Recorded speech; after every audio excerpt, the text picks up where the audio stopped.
In the manor's secluded courtyard, Russell savored the warmth of freshly steamed white buns, newly crafted by Mrs. Brown. With each bite, a familiar comfort settled over him. The soft texture and rich flavor evoked memories long buried.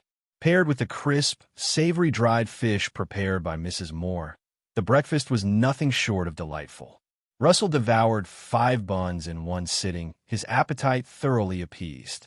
"Butler Morris," Russell said contentedly, brushing crumbs from his lap, "reward Mrs. Brown with 5 copper coins.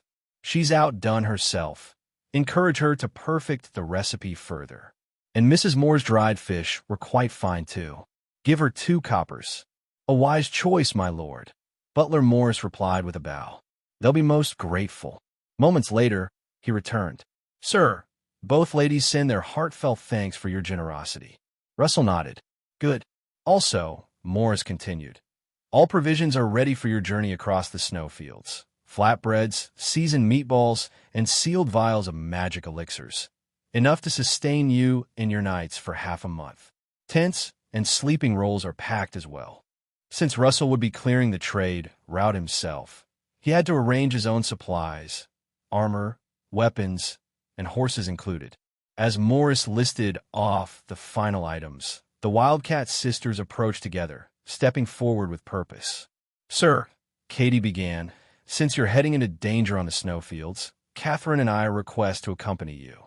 We may not be warriors, but we can carry supplies and lighten the night's load." Catherine chimed in with a gentle smile. "We eat very little, sir. We'd not be a burden." But Russell shook his head without hesitation. "This isn't about rations. It's simply not suitable for you to come. Let's speak no more of it. Stay behind and help Charles and Hans manage the estate." "As you command," the sisters replied in unison. Their tone was formal, the kind of respectful acknowledgement one would expect from squires. Indeed, the Wildcat sisters had been training in horsemanship, perhaps dreaming of a shift in vocation. Yet, having chosen the ranger's path and taken shortcuts in developing their meridians, their advancement would always be limited. Only a rare few, like Lone Wolf Lisbon, had succeeded in fully awakening the main meridians to reach the rank of Great Ranger. But none could unlock the smaller meridians needed to form a grand circulation, nor cultivate true battle chi or forge a bond with a fantasy beast. Still, strength gained by any means was welcome. Even among those on the knight's path, ascending to the level of a mythical beast knight was akin to reaching for the stars. Once Charles and Hans arrived, Russell gave them instructions for managing the fiefdom in his absence. With everything in order, he set off for Fluorescent Castle, joined by Eric, Kevin the Gold and Silver Wolfhound, and the 4 loyal knight attendants, Tom, John, Jack, and James. Clad in dark armor and traveling light, Russell led the party on his powerful black steed, a commanding figure at the head of the column. Eric followed closely, his mount burdened with 3 long spears and a sturdy shield. Kevin trotted alongside, 2 large packs strapped to his back containing supplies and food especially prepared for him. Behind them, the 4 knight attendants rode in formation. Each bore a long spear and shield and carried their share of rations. That was the nature of knight attendants, indulged in peace, sworn to serve in war, even unto death should their lord fall. 2 hours later, the group arrived at Fluorescent Castle. The grounds outside the fortress were alive with movement. Numerous knightly entourages had already assembled, their mounts blanketing the grassy plains. Among them roamed a variety of awe-inspiring fantasy beasts. Russell's eyes swept over the scene. The ghostly nightmare specter horse, the armored armadillo king, the electric steel thunder beast, the gleaming golden luster lynx, and the majestic great horned deer king. Perched atop the battlements were black feather ravens and radiant aurora falcons. From across the field, Knight Commander Kendall approached on horseback. "Mr. Russell," he greeted with a nod. "Commander Kendall," Russell replied. "Will you be joining the campaign to secure the trade route?" "I will. Captain Chris is holding the castle while I accompany Lord Roman to the battlefield," Kendall confirmed. Like Eric, Kendall was a mythical beast knight, though not yet titled. Then we'll ride side by side once again." Kindle laughed. "Though this time, I doubt you'll need my protection. I see your retinue has grown stronger." He glanced at Kevin and gave an approving nod. "This must be the gold and silver wolfhound. Handsome creature, especially those eyes." Kevin flicked his tail lazily. Eric bowed his head slightly. "Kevin and I will guard Sir with our lives." Just then, a voice called from the archway. "Russell, Kindle, Eric, hurry to the training grounds. Lord Roman is waiting." It was Lord Euterus. "Let's not keep him waiting," Kindle said, spurring his mount. The trio rode swiftly to the training ground, where Baron Roman stood in full battle regalia, glinting silver armor catching the morning sun. Perched high atop a nearby tower, Mr. Ross, the clay dragon, sat still as stone, watching the gathering below with gleaming, bull-sized eyes. A single bead of saliva dripped from his jaw. The fantasy beast below remained composed, used to the dragon's intimidating presence. Only Kevin showed unease, his hackles rising slightly until Eric calmed him with a gentle hand. Baron Roman scanned the knights before him. "Good. It's barely 10, and we're all assembled." His eyes found Eric. "And today," he announced, "we welcome the 8th Phantom Beast Knight of Glowing Valley, Eric." Eric responded with a proud salute, pressing his fist over his heart. With no further ceremony, Baron Roman raised his voice. "Enough words. Prepare your squadrons. We march for the Twin Rivers trade route." He mounted his steed, the ghostly nightmare specter horse. Then a massive gray snake coiled around his body, its head resting over his shoulder. His second contracted beast, the ebony-waisted serpent. In a shimmer of silver, a white-furred fox with feathered wings landed on his opposite shoulder. The silver-winged wind fox, his third companion. Russell gazed at his father, envious of the awe-inspiring image. 3 fantasy beasts. Such a sight was rare and formidable. In knightly cultivation, reaching the chi and battle chi tiers allowed one to form a bond with a fantasy beast, ushering them into the prime breath tier. This tier had 2 stages: Phantom Beast Knight, for those with 1 contracted beast, and high-ranking Mythical Beast Knight, for those with 2 or more. Alternatively, each contract could be seen as a layer. 1 beast, first layer; 2, second layer, up to 5. Beyond that, the unstable surge of prime breath would shatter the mind, reducing the knight to madness. Baron Roman was now a 3rd-layer high-ranking Mythical Beast Knight. Russell's eyes drifted to another lord, Marcus, astride a rhinoceros-like Iron Thunderbeast. Next to him ambled a pangolin king, a 2nd-layer Mythical Beast Knight. Russell mused, then smirked to himself. "Too bad I'm not interested in Melina, or Marcus might have been my father-in-law." Indeed, in all of Glowing Valley, only 2 men bore the title of high-ranking Mythical Beast Knight, his father, Roman, and Marcus. And Russell's journey had only departing from the temperate heartlands of the Glowing Valley. Russell and the Knight Regiment pressed northward, following the course of the Glowing River until they entered the expansive Redback Grotto. Unlike the narrow gloom of Echo Water Cavern, the Redback Grotto opened up like a subterranean cathedral. This was no forgotten crevice. It lay squarely on the trade artery and had long been developed into a well-connected passage. The charcoal dust road burrowed through the grotto's length and emerged through a natural skylight above, piercing into the snowfields beyond. The entire martial host of the Glowing Valley had assembled into a proper knight regiment, with detachments neatly divided: vanguard, rear guard, left and right wings, and a mobile support unit led by Russell. As they pushed forward along the winding Twin Rivers trade route, a savage blizzard descended upon the land. Despite the storm, Russell could see the road's unique structure: twin walls of packed ice stretching like a fortress corridor into the white abyss.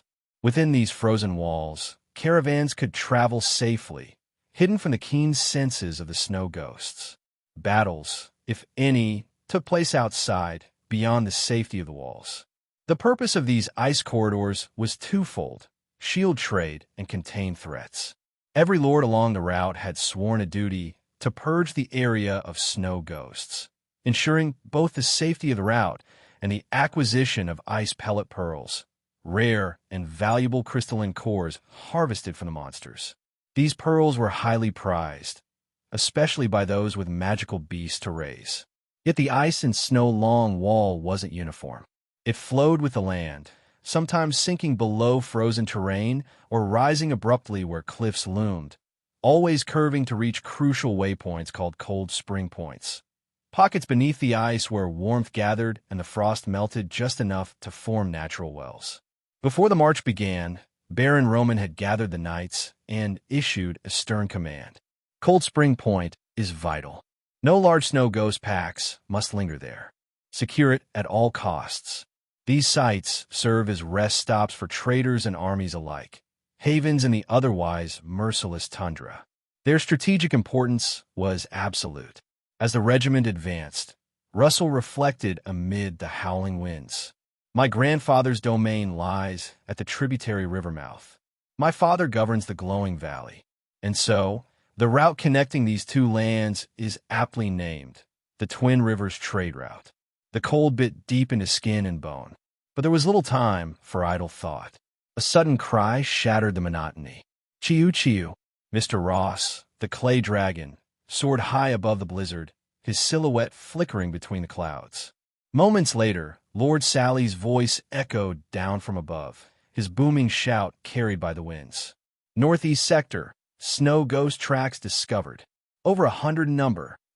Russell looked up, marveling as he saw Lord Sally cutting across the sky with great black wings outstretched.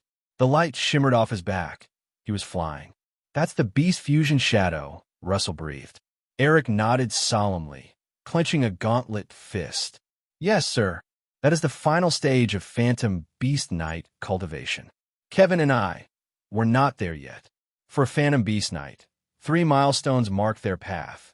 Battle Chi sword control, fighting spirit armor, and finally, Beast Fusion Shadow, a true union of man and beast, manifesting new limbs, wings, or senses from one's bonded creature. Eric and Kevin, the gold and silver wolfhound, had only achieved the first, externalizing martial techniques through prime breath, allowing them to wield power at a distance. Russell clapped him on the shoulder. No need to rush. There's time. You and Kevin will grow together. Meanwhile, the regiment snapped into action. Baron Roman held his post in the rear, observing, while Roland led the vanguard and left wing to intercept the threat. In a thunder of hooves, they stormed northeast. Snow sprayed into the air as knights charged in formation, each radiating synchronized battle chi. Their unity formed an impenetrable phalanx, blades cleaving, shields holding, armor shining through the white haze. Within minutes, the skirmish ended. The snow ghosts were decimated, their icy corpses shattered and skulls cracked open to retrieve their coveted ice pellet pearls. Russell's support unit had no chance to engage. Not a single snow ghost had reached their line. Not a single pearl was left. I want to try my hand, Russell muttered, disappointed. The little dream dragon he cared for required ice pellet pearls to grow, and opportunities to collect them were rare. Be patient, sir, Eric reassured him. This is only the beginning. The further we go, the more snow ghosts we'll face. Use this time to adapt to the cold. That's your true enemy for now. As they pressed on, they encountered a few more packs, small, scattered groups of snow ghosts that barely slowed the march. Russell remained a spectator, itching for his first real battle. By evening, the regiment reached their destination, the first cold spring point. The site revealed itself as a skywell, a natural cavern where a thin ceiling of ice filtered the dim evening light.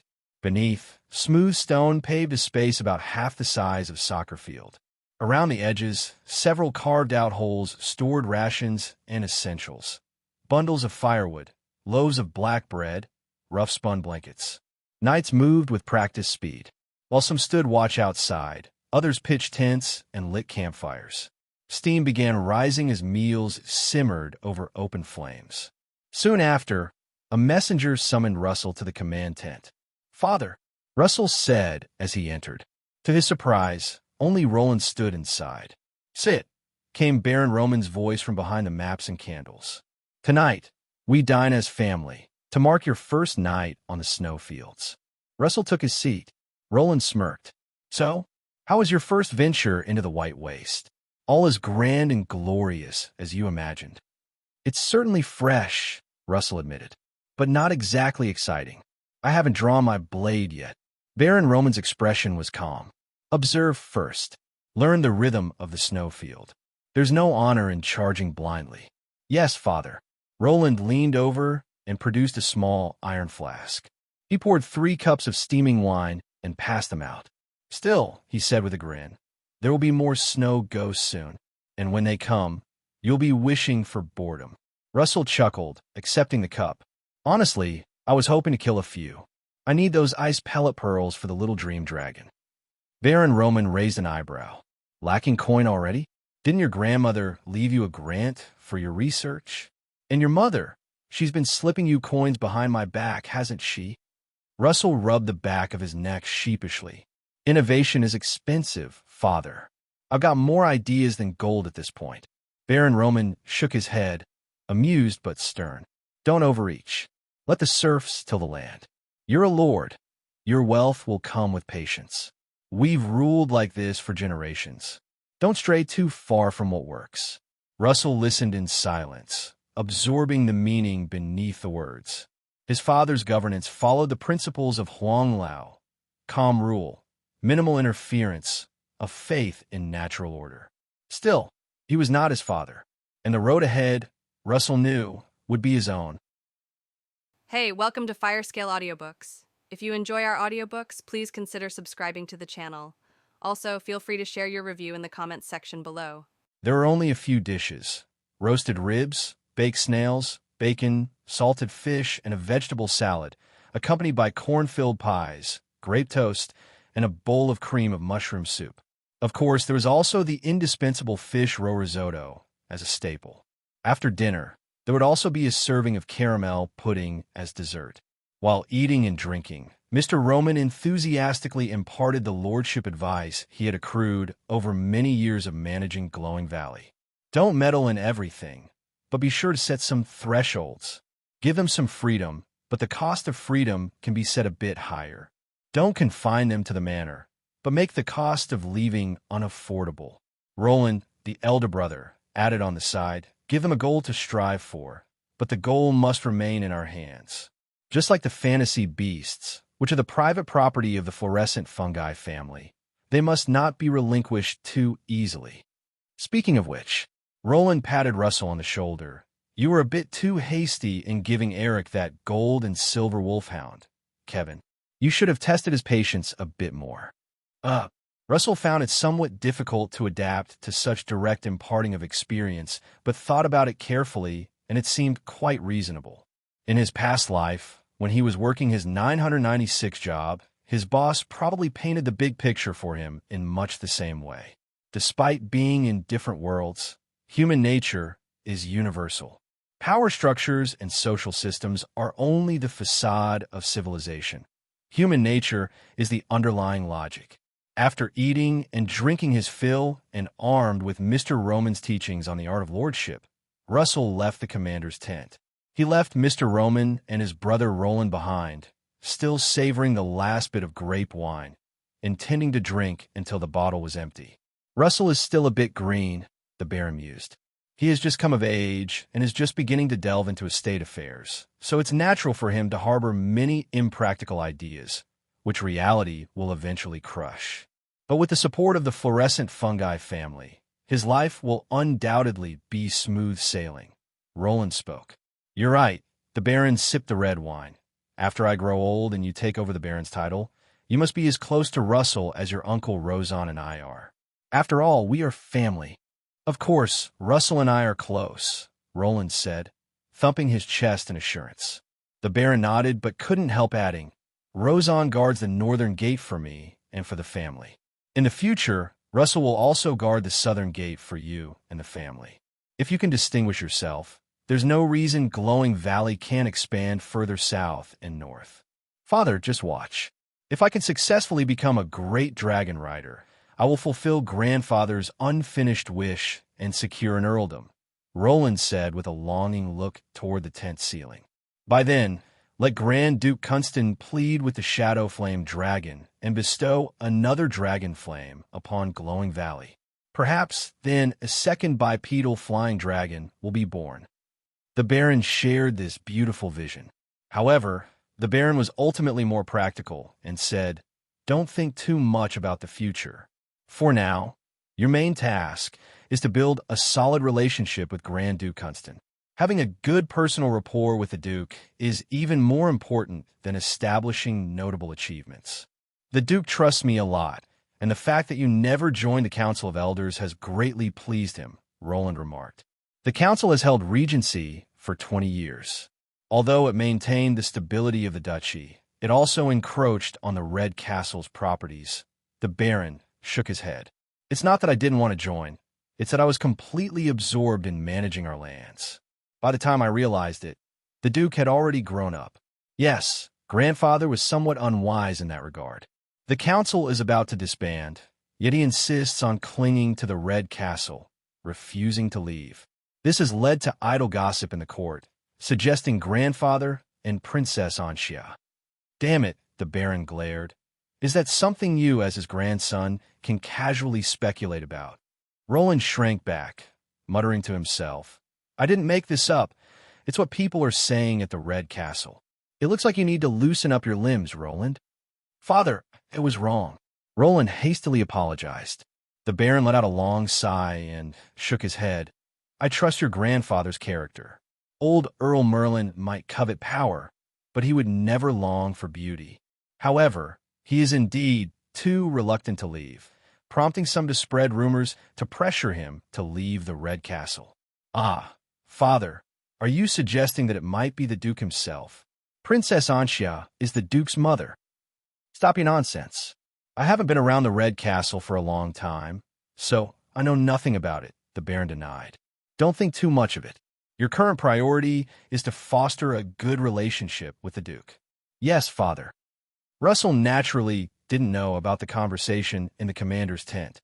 He was just an ordinary second son of a baron, and without great fortune in this life, perhaps his journey would start and end up being just a lord. Having returned to his own tent, Eric and the others had already eaten. "Sir, would you like to have a cup of milk tea?" Knight Attendant Tom was brewing some over the campfire.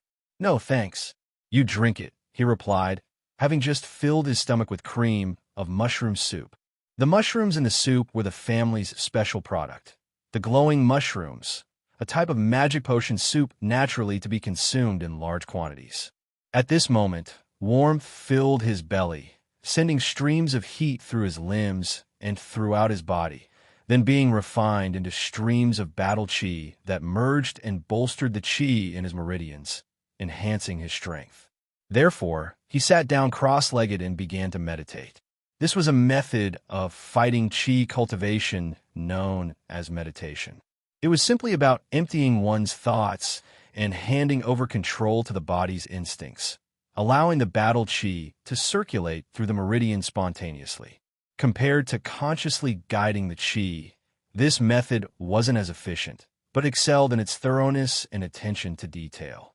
Using the mind to guide the chi could concentrate energy to break through and open the main meridians.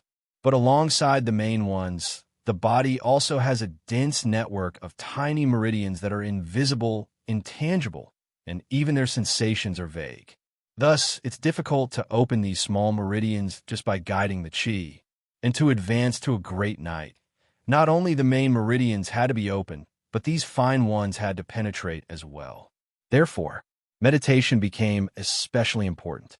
By emptying the mind and letting the chi spontaneously strike the tiny meridians, one could realize the dream of becoming a great knight and lay a solid foundation for contracting a fantasy beast in the future.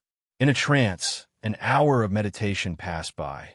After getting up to relieve himself at the lavatory near the cold spring point, Russell crawled back into his sleeping bag and entered his first dreamscape on the snowfield. Moments later, the gloomy dreamland descended as expected. Ka! The little dream dragon flapped its short wings and flew towards Russell. He climbed on its back, and in the next instant, the entire gloomy dreamland lit up, the magic lights of countless magical powers blossoming. Whoa! Russell shielded his eyes with his hand, so bright. I've never seen the gloomy dreamland so illuminated before. Nearly 300 nights' magic lights, crammed into the tiny space of the cold spring point. TSK. Once he adjusted to the brightness of the magic lights, Russell carefully identified the radiance emitted by these nights. It was clear which nights were great nights and which were only armed nights. Likewise, the light of the Phantom Beast Knights was distinct. Aside from Chris, the guard captain who stayed behind at Fluorescent Castle, the other 7 Phantom Beast Knights of the Glowing Valley were all gathered in this small cold spring point. The prime breath inside my father can be seen to contain 3 intertwined forces, signifying a third-layer high-ranking mythical beast knight. Marcus has 2 intertwined forces within him, indicating he is a second-layer high-ranking mythical beast knight. The others all possess just one type of force, being first-layer Phantom Beast Knights, he noted. Of course, the brightest light at the cold spring point was Mr. Ross's, who hung upside down from the ice-capped ceiling like a huge bat, radiating a vivid red glow. All right, Sword Butterfly, lead the way. Let's take a turn outside the cold spring point. Russell gave the command, and the Sword Butterfly fluttered ahead gracefully. He rode the little dream dragon closely behind, flying out of the narrow and cramped cold spring point. Outside, a team of knights was patrolling nearby, oblivious to Russell, the little dream dragon, and the Sword Butterfly. The gloomy dreamland was a reality belonging solely to Russell. Flying aimlessly, there was nothing specific to find, primarily because the gloomily lit area provided by the Sword Butterfly was too small, relying on a sphere of gloomy dreamland with a radius of 2.5 meters. Searching for magic light above the vast snowfield was like looking for a needle in a haystack. Not even a hair could be found. Since we're idle anyway, let's keep flying. Russell shouted loudly. Once the gloomy dreamland had been established, no matter what, he had to stay with the little dream dragon for a long time. So if he didn't want to be bored, he had to learn how to amuse himself. GA! The little dream dragon screeched, flapping its wings furiously. The speed increased from 10 kilometers per hour to 15, surpassing the Sword Butterfly's speed, so the Sword Butterfly slowly landed on the little dream dragon's head, simply letting it carry itself. GA! The little dream dragon shook its head, trying to throw the Sword Butterfly off. Be good. Ice cream. Let it rest a bit. It's not in the way, Russell consoled. Gah! The little dream dragon seemed to understand, rolling its eyes upward. But since its big head was in the way and it couldn't see the Sword Butterfly, it acted as if the Sword Butterfly didn't exist. They flew on. Suddenly, not far ahead, a few blue-green lights appeared. Russell was surprised. Can there also be glowing outside of the gloomy dreamland? Come on, ice cream. Pick up the pace. Let's go over there and have a look. GA! The little dream dragon surged with excitement, flying vigorously toward that spot of blue-green light at a speed of 15 kilometers per hour. The blue-green light grew closer and their contours clearer. When they got within a certain distance, Russell's eyes widened. Is that a snow ghost? And is there a snow ghost riding a horse amongst them? A rider with blue skin or green skin? The blue-green lights contour unmistakably outlined the figure of a snow ghost. It is said that snow ghosts were the corpses of the dead, contaminated by the power of the snow demon, rising again and growing somewhat taller. They would also grow blue-green fanged faces, balding scalps, and elongated ears. The horses ridden by the snow ghost belonged to the ghost beasts. Animals that rose from the dead due to the snow demon's power were called ghost beasts.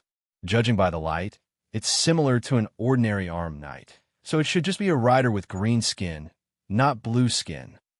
Russell concluded, the skin of snow ghosts and ghost beasts appears blue-green, hence they are called green skins.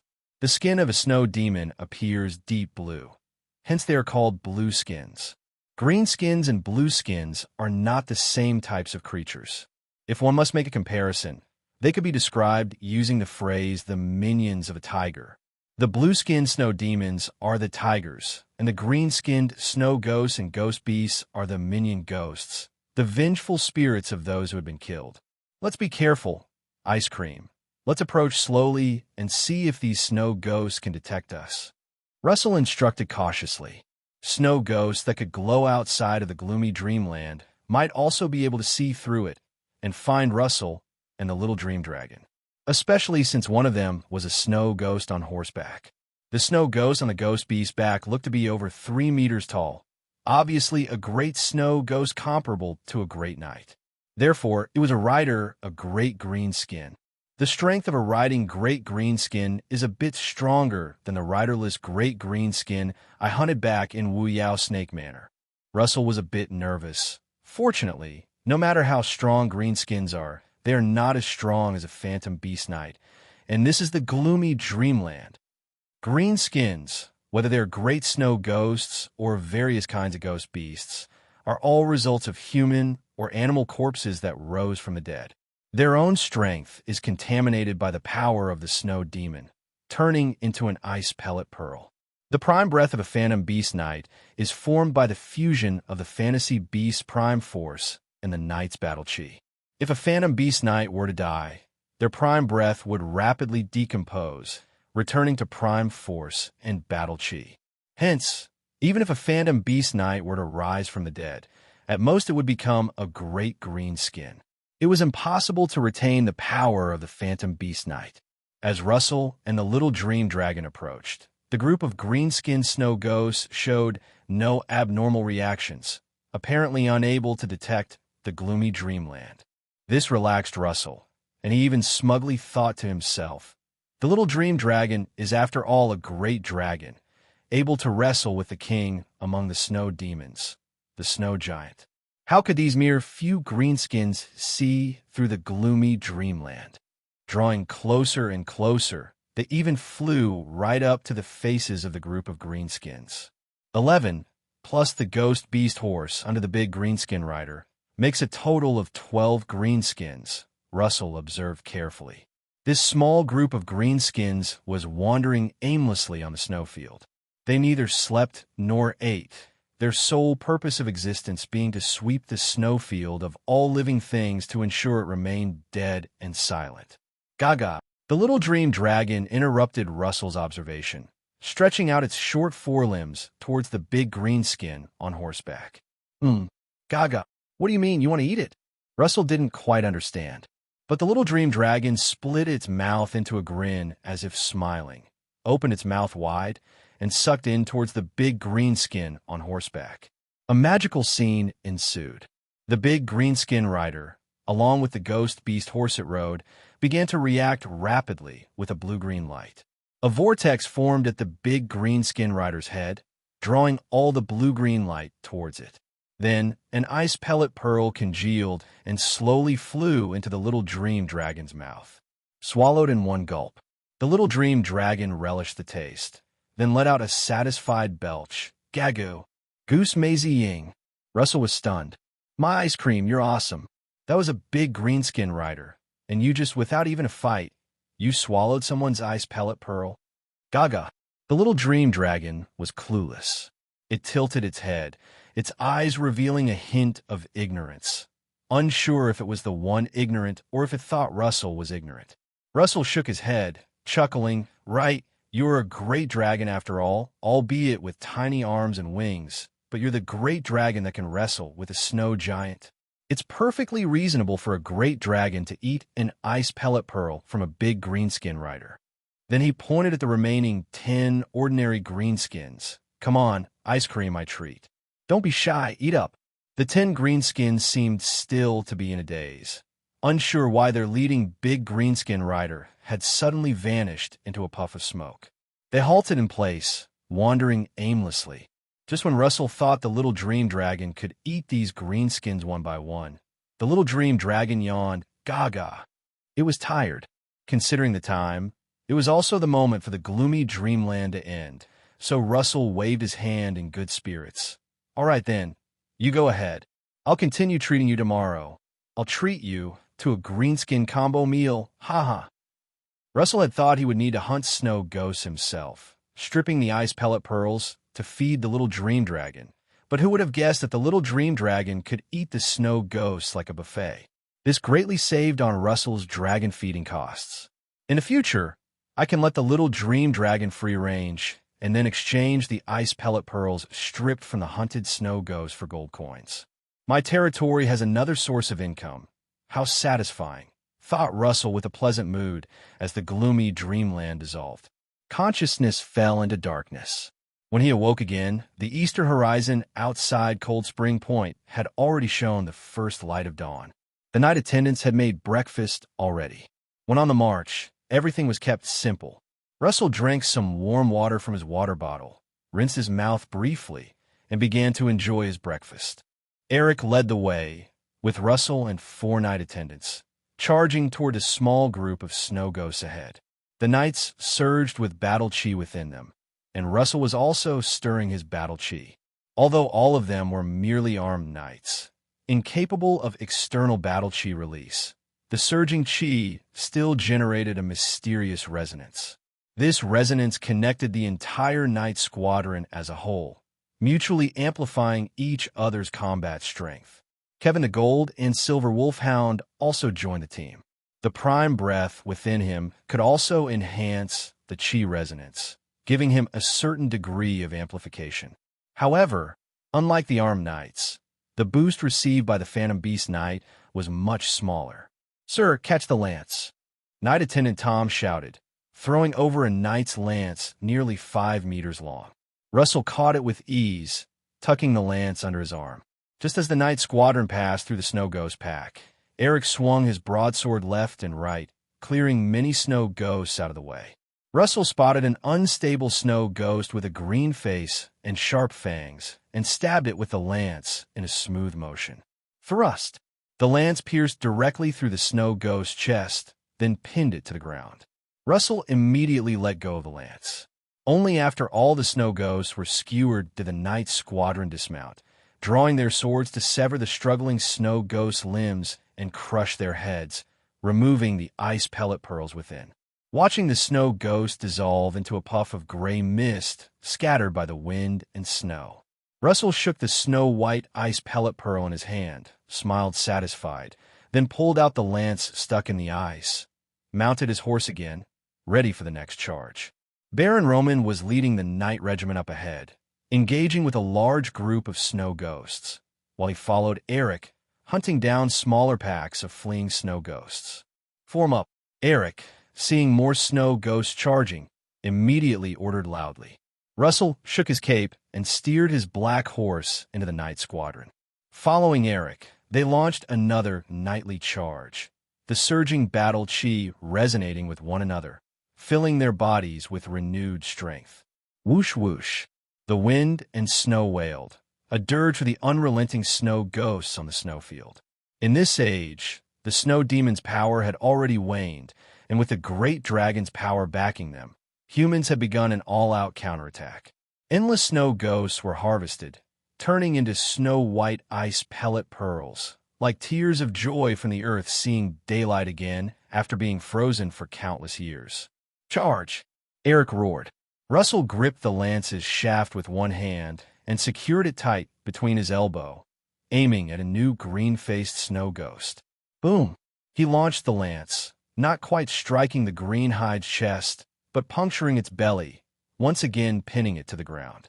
The knight squadron did not stop, rushing hundreds of meters before pulling the horses around, regrouping for another round of charging.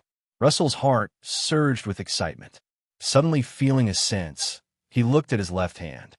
The palm's mark representing the little dream dragon was burning, and beside it, the sesame seed-sized sword butterfly mark, circling the M-shaped mark. There was no time to ponder why the mark appeared spontaneously. The knight squadron had already charged into the snow ghost pack. Without the knight's lance for thrusting, Russell drew his green ceramic sword.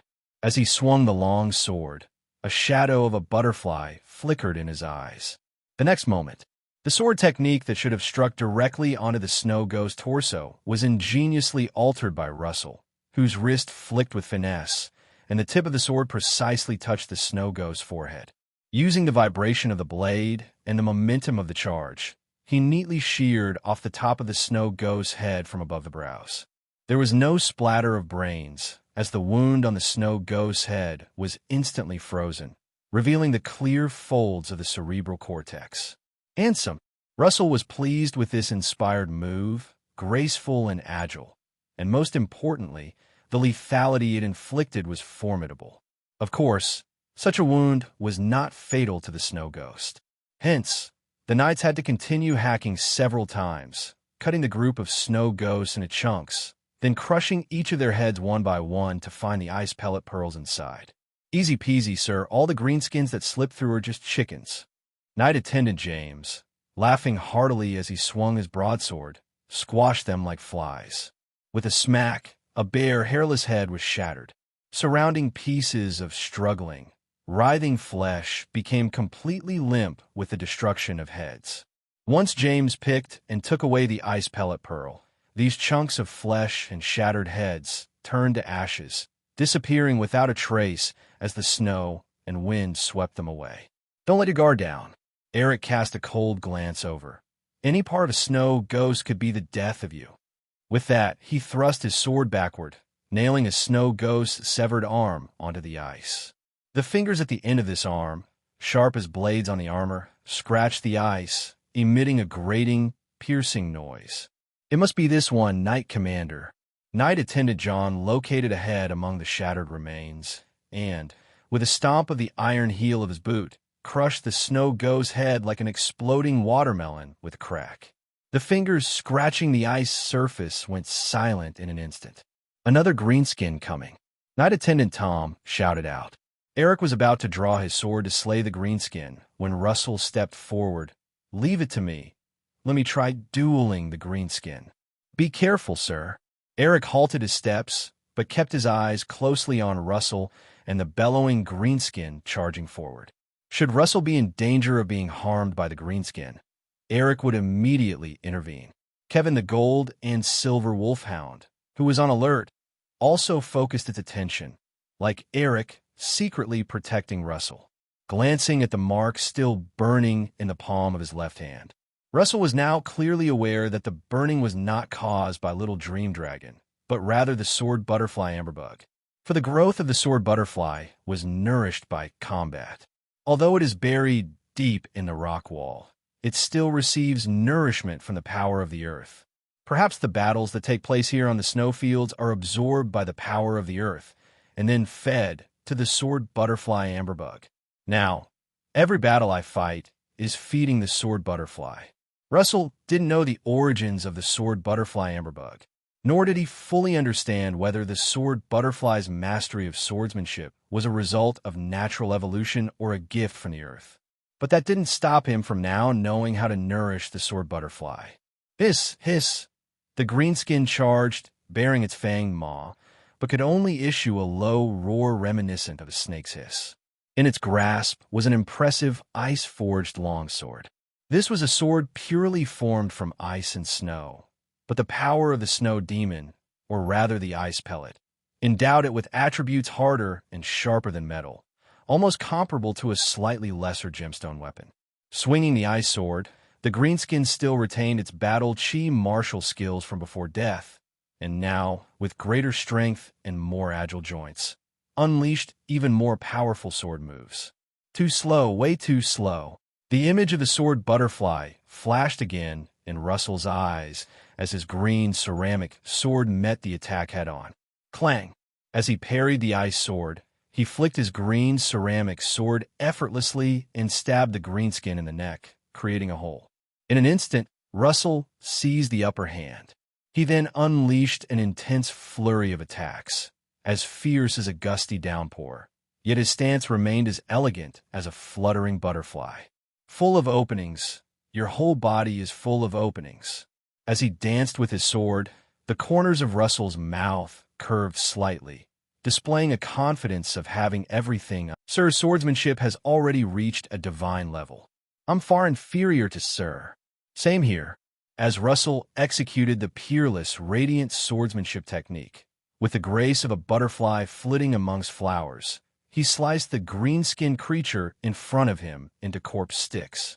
The 4 knight attendants began to loudly flatter him, adequately serving as a mood-enhancing group. Mr. Eric, although he didn't speak, nodded repeatedly, admitting to himself that he was no match for Russell's swordsmanship skill. It's a pity that my battle chi isn't solid enough. It takes me dozens of moves to kill an ordinary greenskin. Russell didn't get too carried away with pride. He was well aware of his current strength. No matter how good his swordsmanship was, it only added a flourish. After all, brute strength could defeat a multitude, and without solid battle chi, one wouldn't be able to unleash the exquisite power of their swordsmanship. Sir, you've just finished your coming-of-age ceremony, and there's a lot of time for you to refine your battle chi. Sooner or later, you will be promoted to a great knight and be able to contract a fantasy beast, Tom said with a smile, then stepped forward and used his broadsword to smash the greenskin's head. He squatted down to dig out the ice pellet pearl from the head. Dirty work like this didn't require Russell to do it himself. Just then, a knight galloped up to deliver a message from Baron Roman. The support squad should quickly follow. The knight regiment is about to move out. All right, Russell nodded. The knight squadron promptly regrouped, catching up with the main force, and started heading in the direction of the trade route toward the next Cold Spring Point. After reaching the Cold Spring Point, the knight regiment began to regroup and rest. Russell then went to the commander's tent to have dinner and listened to his father and Roland discussing the day's battle results. We didn't encounter any blueskins, and there weren't many big greenskins or ghost beasts. We hunted down about 500 snow ghosts in total. Roland shook his head, not very satisfied with the day's takings, and we also lost 3 armed knights in the vanguard. What about the knights who fell? Do we burn their bodies? Russell asked. Burning them is too troublesome. Did you see Marcus's Steel Thunder Beast? We used the Steel Thunder Beast's huge feet to crush the bodies, and the tiny thunder and lightning released from its feet will scorch the broken body pieces, quickly allowing the dead knights to become one with the earth. Russell opened his mouth. This sort of act, in his view, amounted to desecration of the dead, but this was Dragon Sleep Continent's mourning ritual for the deceased, to either burn or crush, all to prevent the power of the snow demon from resurrecting the dead as snow ghosts, something the relatives couldn't bear to face. Speaking of which, you sure are picky, aren't you? Can't even settle for Melina? Roland patted Russell on the shoulder and asked, now that Melina has joined the caravan to Gale City Girls Academy, aren't you regretting it? Baron Roman, who was slowly savoring red wine, also looked up, wanting to hear his younger son's views on romance. Arranging marriages among nobility was a matter of utmost importance. There's nothing to regret, Roland. I've just come of age. There's plenty of time to find a soulmate. Soulmate? You really haven't wised up, have you? Have you been reading too many novels? Roland scoffed. What you need is a lady of the manor, understand? Melina is your most suitable choice. She can manage the finances of the manor for you. I manage it quite well now. But you can't just focus on the manor. In the future, you'll need to interact with many nobles, and without a suitable lady of the manor, how can you take over Uncle Rosen's position? Perhaps I'll soon find a very suitable lady of the manor, Russell replied. I hope so, Roland said with a tone of regret. I sincerely hope you would pursue Melina more seriously. Russell laughed. Then should I also attend Gale City Girls Academy? If you don't mind, I think our father and mother would agree to it. For love, there's no shame, right? Roland said, looking at Baron Roman. Father, what do you think of my suggestion? Baron Roman nodded seriously. There's nothing inappropriate about it. Russell, listen to your brother. Russell rolled his eyes. When he got back to his own tent and lay down in his sleeping bag, he couldn't help but think of Melina. He recalled the scene at the ball, where he clasped hands and wrapped his arms around Melina, dancing closely together on the dance floor. Actually, Melina is quite nice too, considered a beauty of the glowing valley. Possibly there are prettier girls, but none with a good family background, pretty, and with a nice personality all in one, especially when compared to Roland and Lola. One could say that in every way, Melina was his perfect match. Yet Russell just couldn't muster any enthusiasm for Melina, or rather for the entire glowing valley. I have ice cream. Ice cream is a great dragon. I am a future dragon knight. Maybe I could even establish a country. How could the mere glowing valley sustain my ideals? Weow Snake Manor surely can't bind me.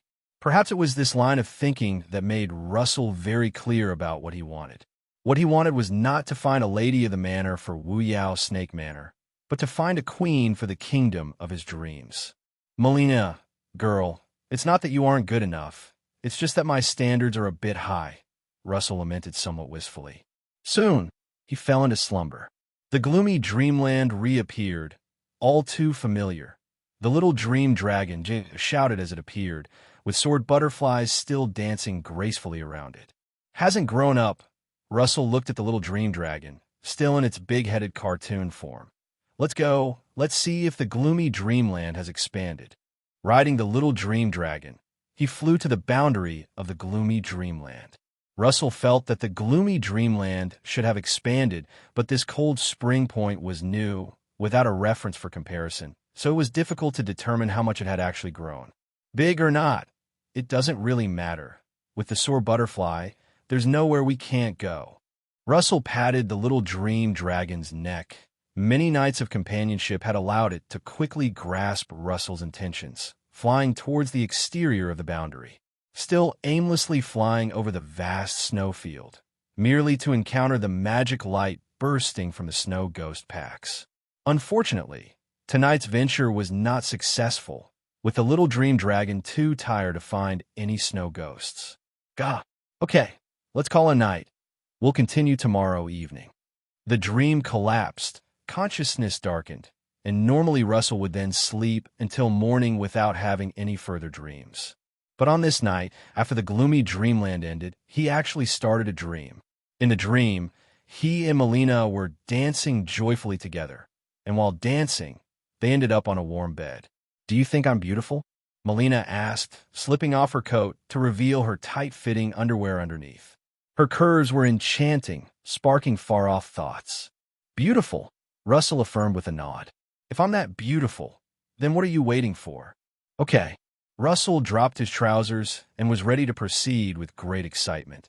But before he could pounce, he felt the whole world shake violently. And then, he woke up.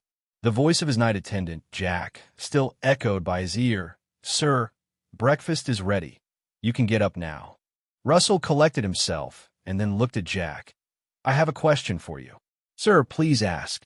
Will I die of hunger if breakfast is delayed a bit? Air. Jack was stumped, scratching the back of his head, unsure of how to answer. Forget it, Russell waved it off. Get my breakfast ready.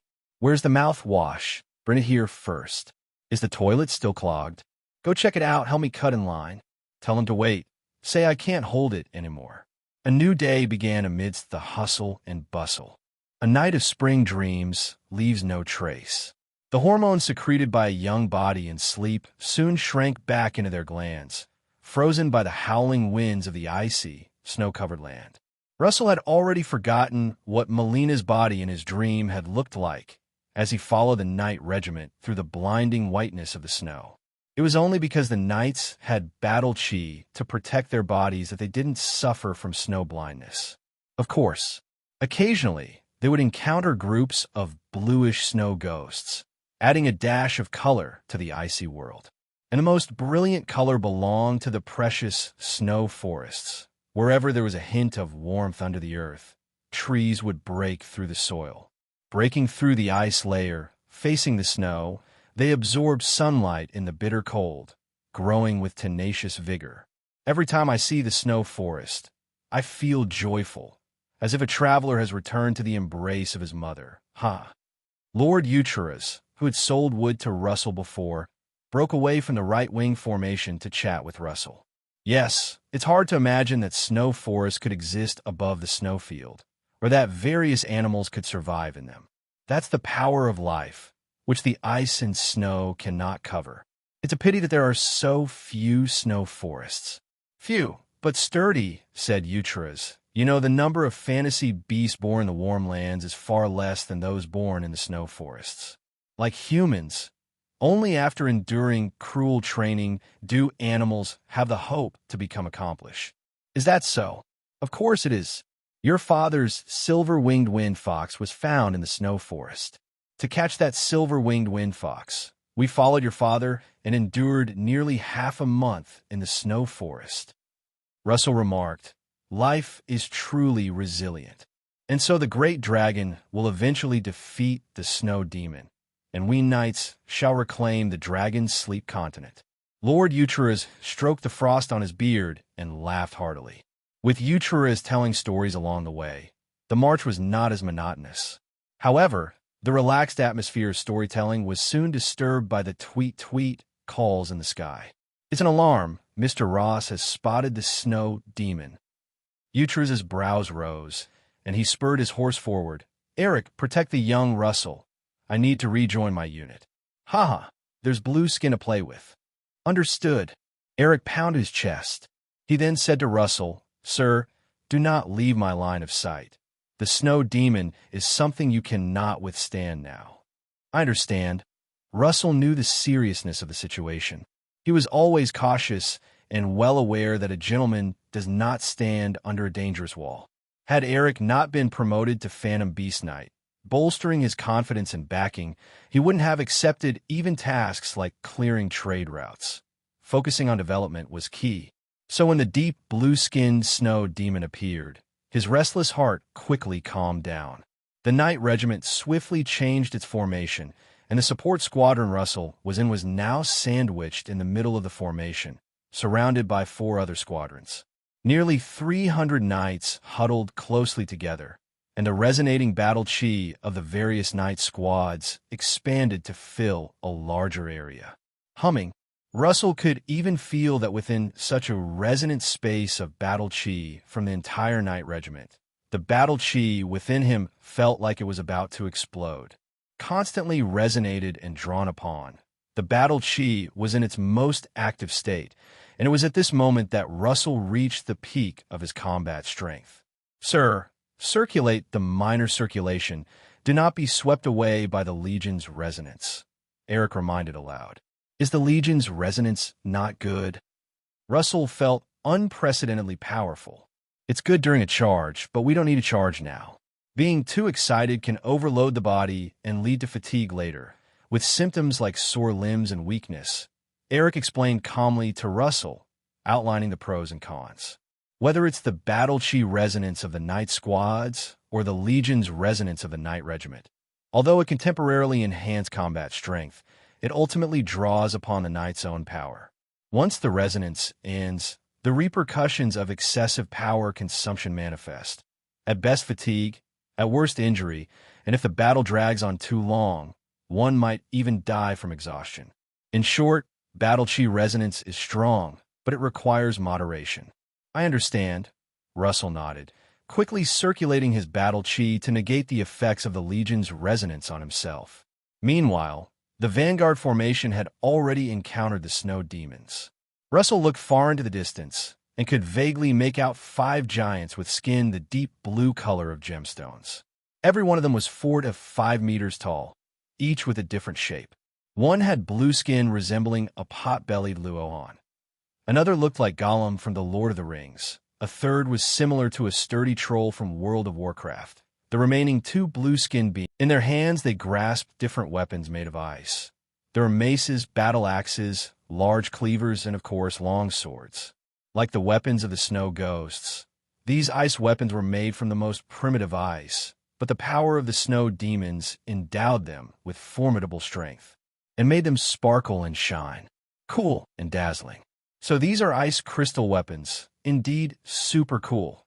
Russell exclaimed in amazement as he watched one of the snow demons brandishing a shiny mace.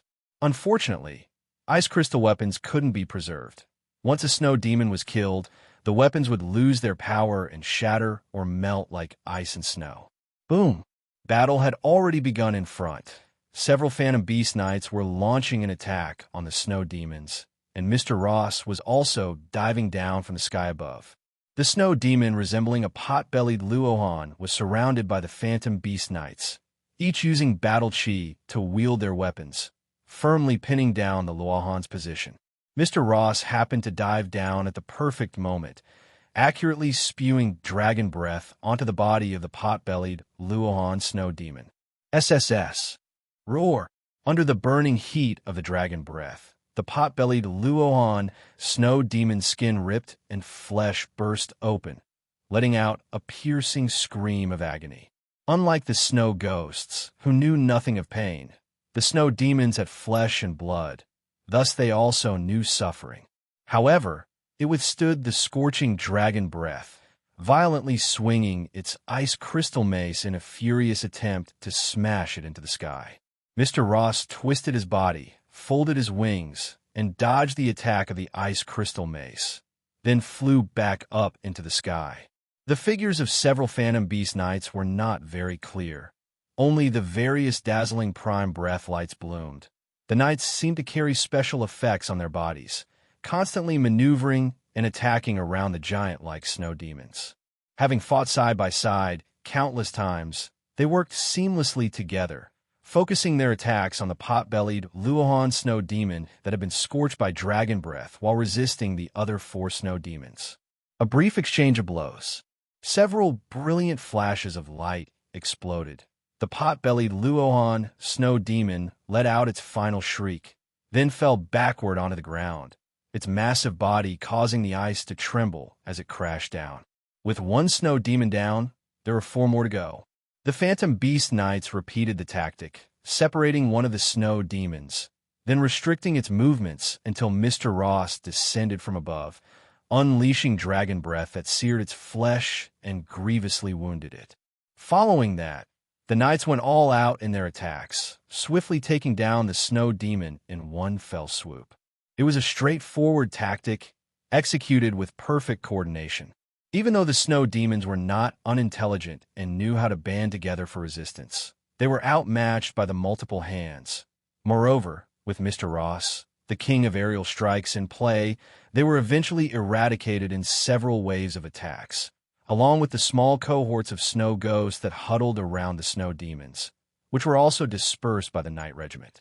The battle ended in half an hour. So cool. So easy. Russell had watched the entire battle process from afar and was deeply impressed.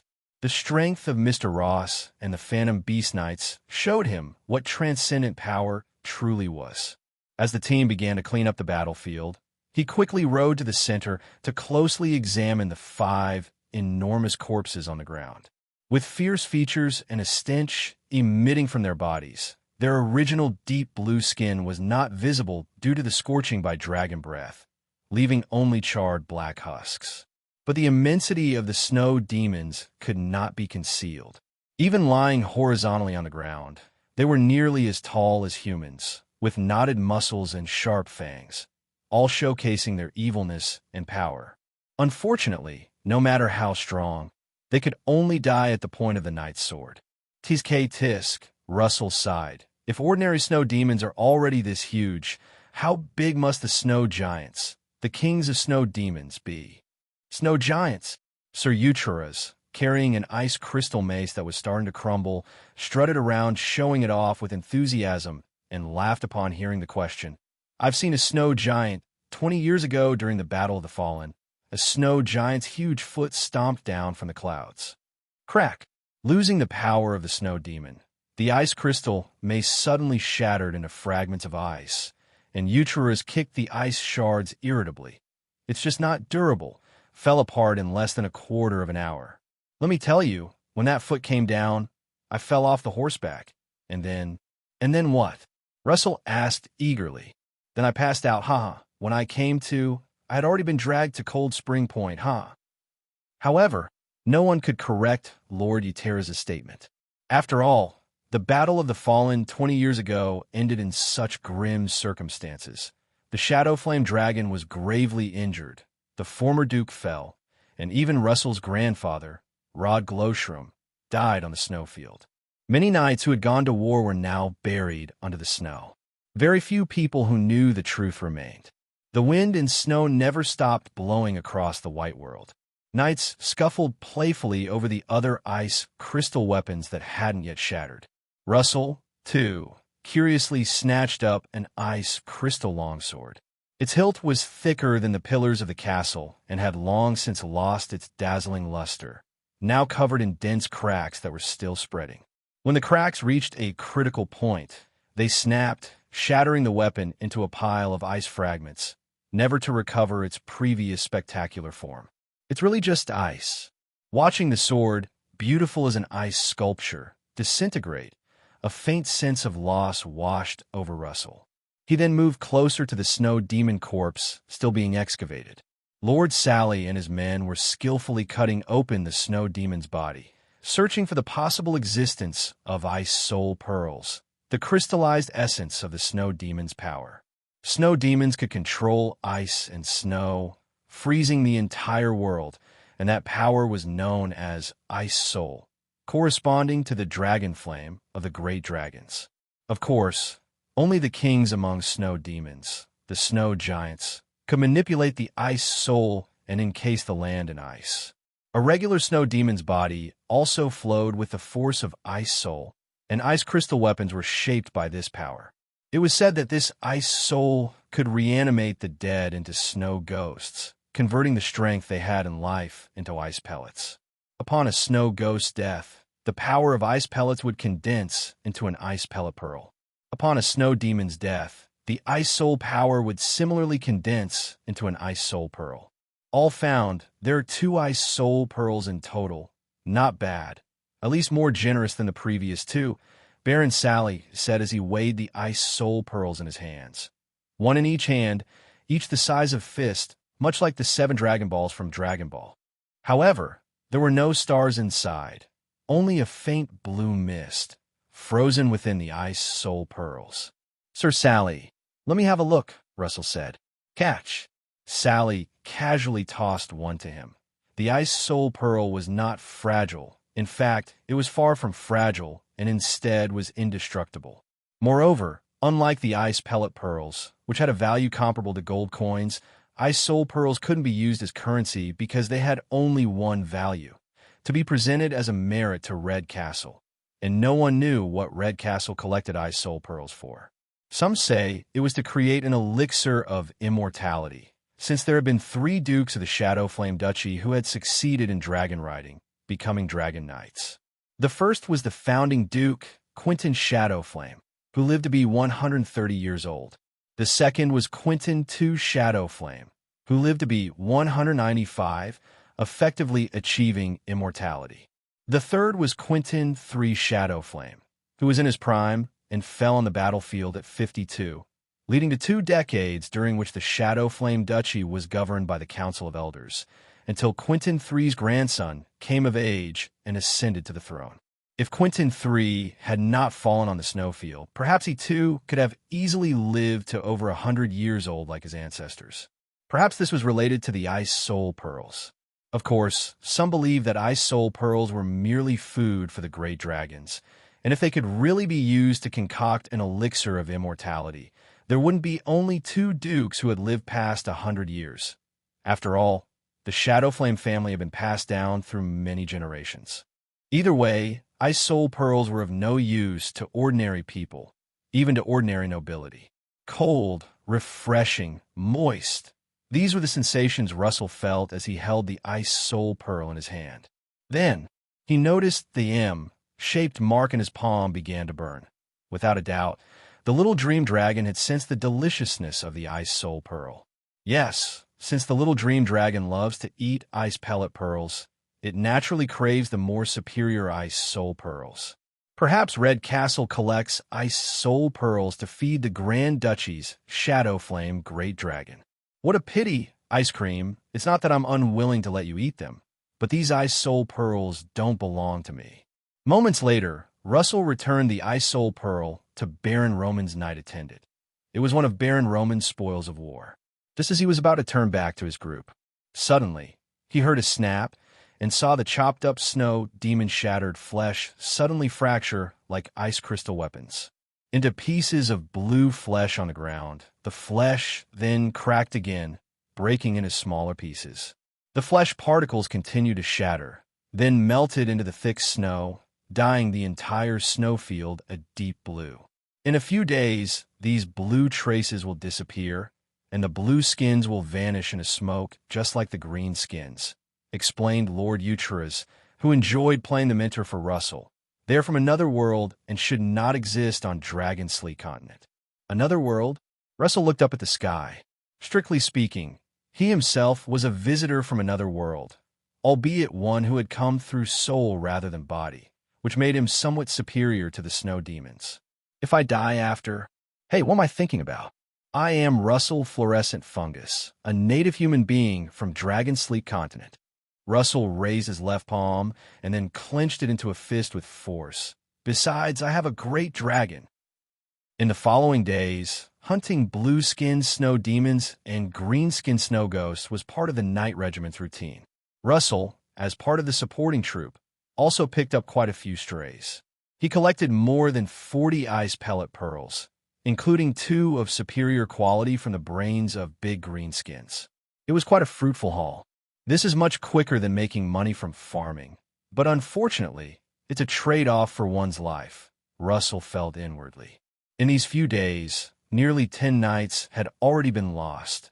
They were not easily raised, nor could their value be measured in gold coins. Fortunately, of his 4 knight attendants, only James had suffered some minor injuries. The others were unharmed. Additionally, during this time, every night Russell would ride the little dream dragon around searching for snow ghosts, and sure enough, he encountered them twice more, consuming a few of their ice pellet pearls and slightly expanding the scope of the gloomy dreamland. On this day, July 14th, the Knight Regiment arrived at a cold spring point in the center of the Twin Rivers trade route to rest for the night, and the next day, they met the tributary Rivermouth Knights. Leading them was a knight carrying a flag that fluttered in the wind, the bluebird flag of Count Flopot. On the flag, a flower resembling a small bluebird was embroidered, the Rhinon flower.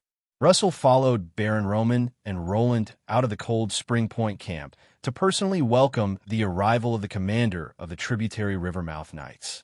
A majestic snow-white unicorn emerged from the crowd, and the handsome middle-aged man, with a gentle smile on the unicorn's back, gave Baron Roman a knight's chest-thumping salute and then said with a smile, "Roman, long time no see." "Long time no see, Maja," replied Baron Roman, also pounding his chest with a hearty laugh. "How has the expedition been for you?" "So, the snow demons have been quiet this year. Didn't get many ice pellet pearls," said Majijwa, uncle to Roland and Russell.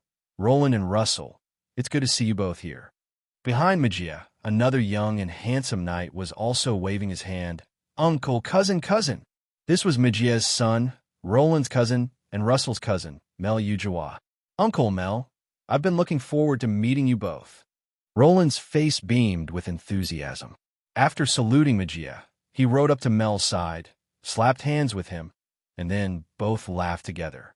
Russell waited for Roland to finish greeting before moving forward on horseback, pounding his chest with his right hand. "Uncle, Russell sends his respects." Baron Roman, big brother Roland, was warmly entertaining Magia Rainflower, while Russell was chatting with his cousin Mel Rainflower. "Don't worry, I'm still working on becoming more handsome," Russell laughed. In his memories, the relationship with his cousin had always been good, even better than with his own brothers and sisters. That was probably because Russell was too handsome and didn't really fit in with the Glowing Mushrooms family, but instead blended seamlessly with the Rainflower family, where everyone was attractive. Moreover, since his cousin Mel was an only child without siblings, he treated Russell almost like a brother. "I thought you were going to wait another 2 years before heading to the snowfield, but here you are, coming over with a Knight Regiment this year." "I came earlier to earn some money. There are endless expenses in the domain." "Haha, you're starting to understand the difficulties of being a lord." Indeed, even managing a small manor is not easy, not to mention expanding to the entire Glowing Valley, including the tributary Rivermouth. It's really quite challenging. Russell deeply felt this, being a transmigrator, albeit an average one. In his previous life on Earth, he worked a 996 job. Now, he was still learning through experience what it meant to be a lord. Easy or hard, Russell? As someone who's been there, I need to tell you, the true essence of life is to enjoy the moment. Cousin Mel glanced at his father and uncle, who were in the midst of a lively conversation, and muttered quietly, "When you head back, don't go straight to Glowing Valley. Come stay at Bluebird Castle for a while." After another look at his father, Cousin Mel chuckled. "I'll show you the world. There are plenty of distinguished ladies at the tributary river mouth." Russell narrowed his eyes and said, "Cousin, you might want to take it easy.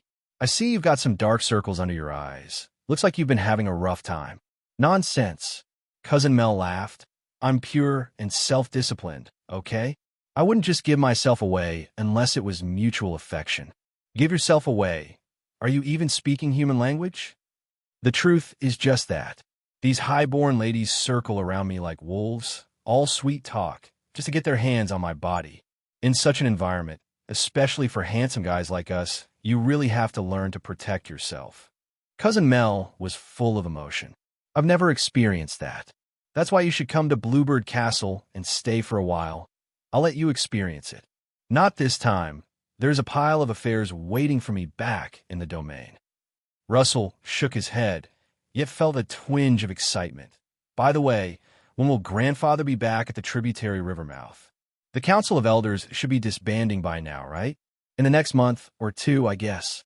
Kunston has already been crowned, and it's no good being at odds with the lad. My father wrote several letters urging Grandfather. Anyway, Grandfather has agreed to come back as soon as possible. Then, when Grandfather returns, I'll come to Bluebird Castle for a few days to celebrate his birthday."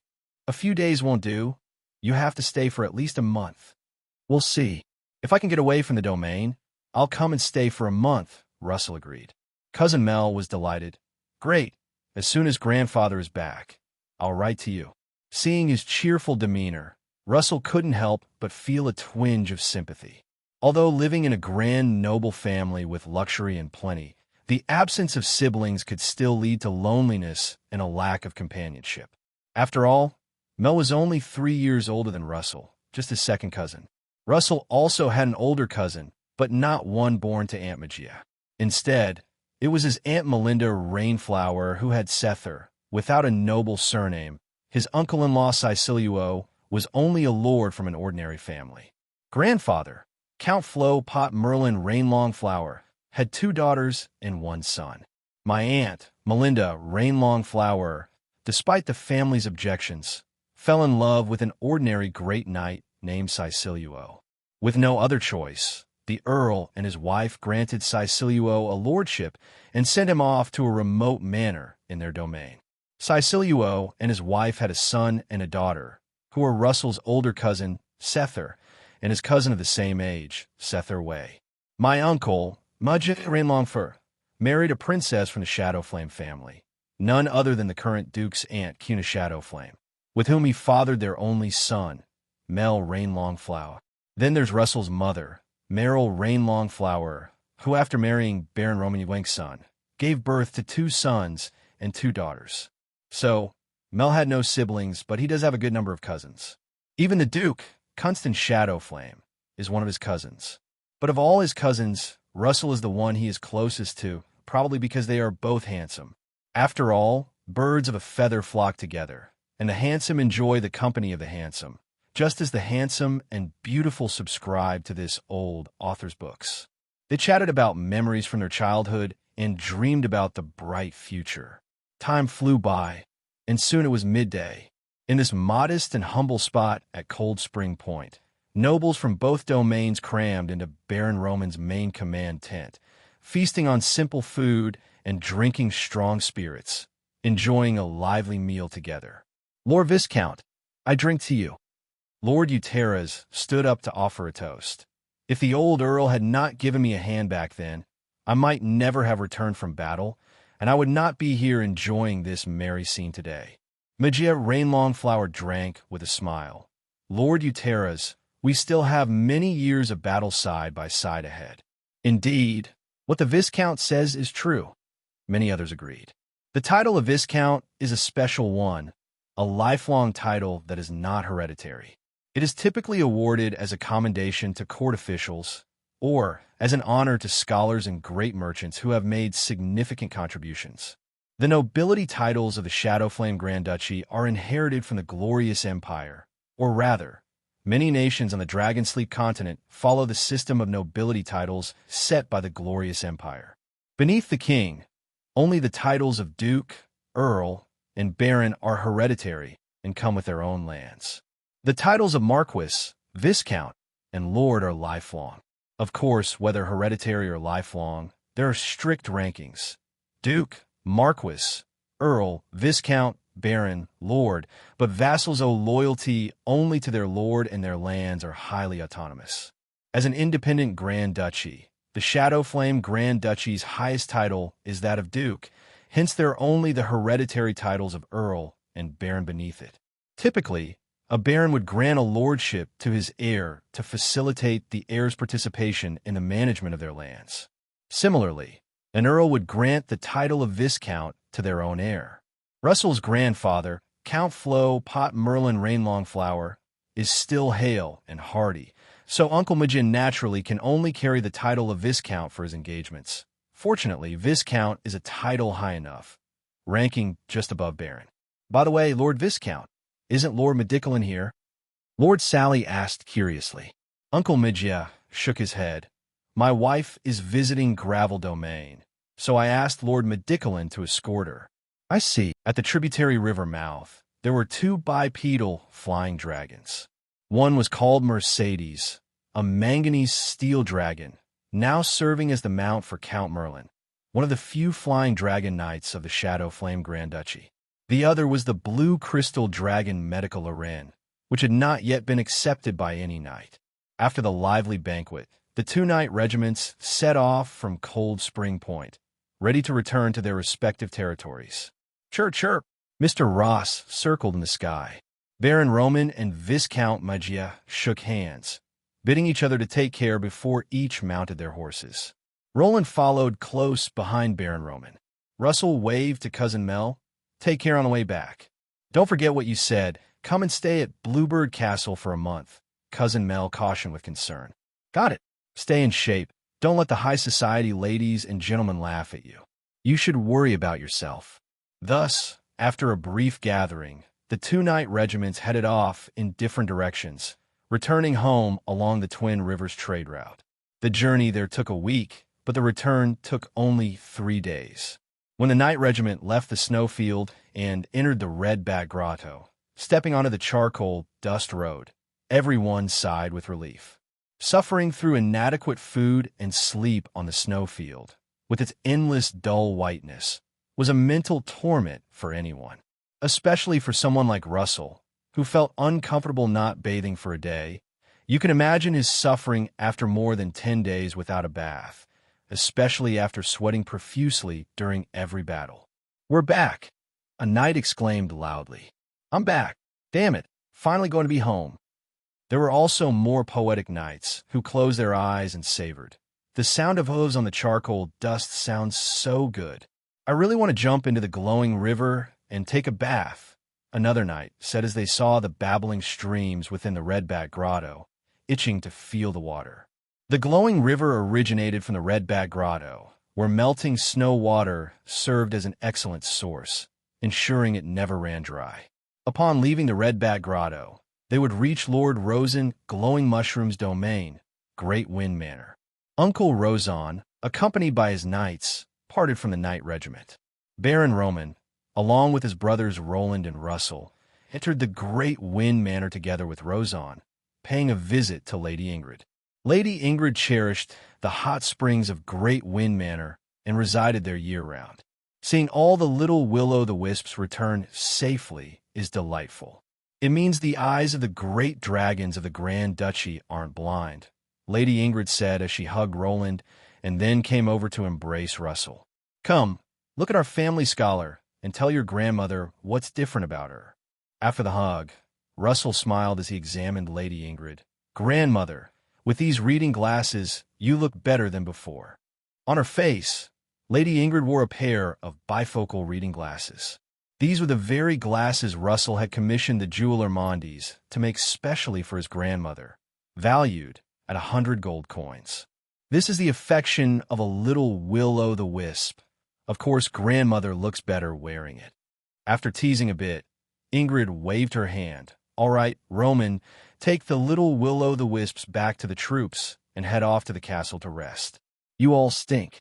Yes, mother, said Baron Roman as he mounted his horse.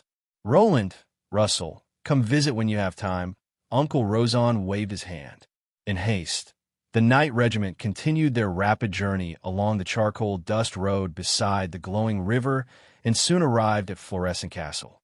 Lord Sally, Baron Marcus, and Lord Euterus had led their knights to diverge from the group halfway. Russell needed to come to the castle to see his mother.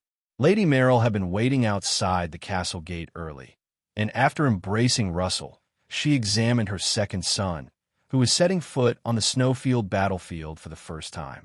Seeing that Russell was unharmed, she finally breathed a sigh of relief and smiled. Exhausted?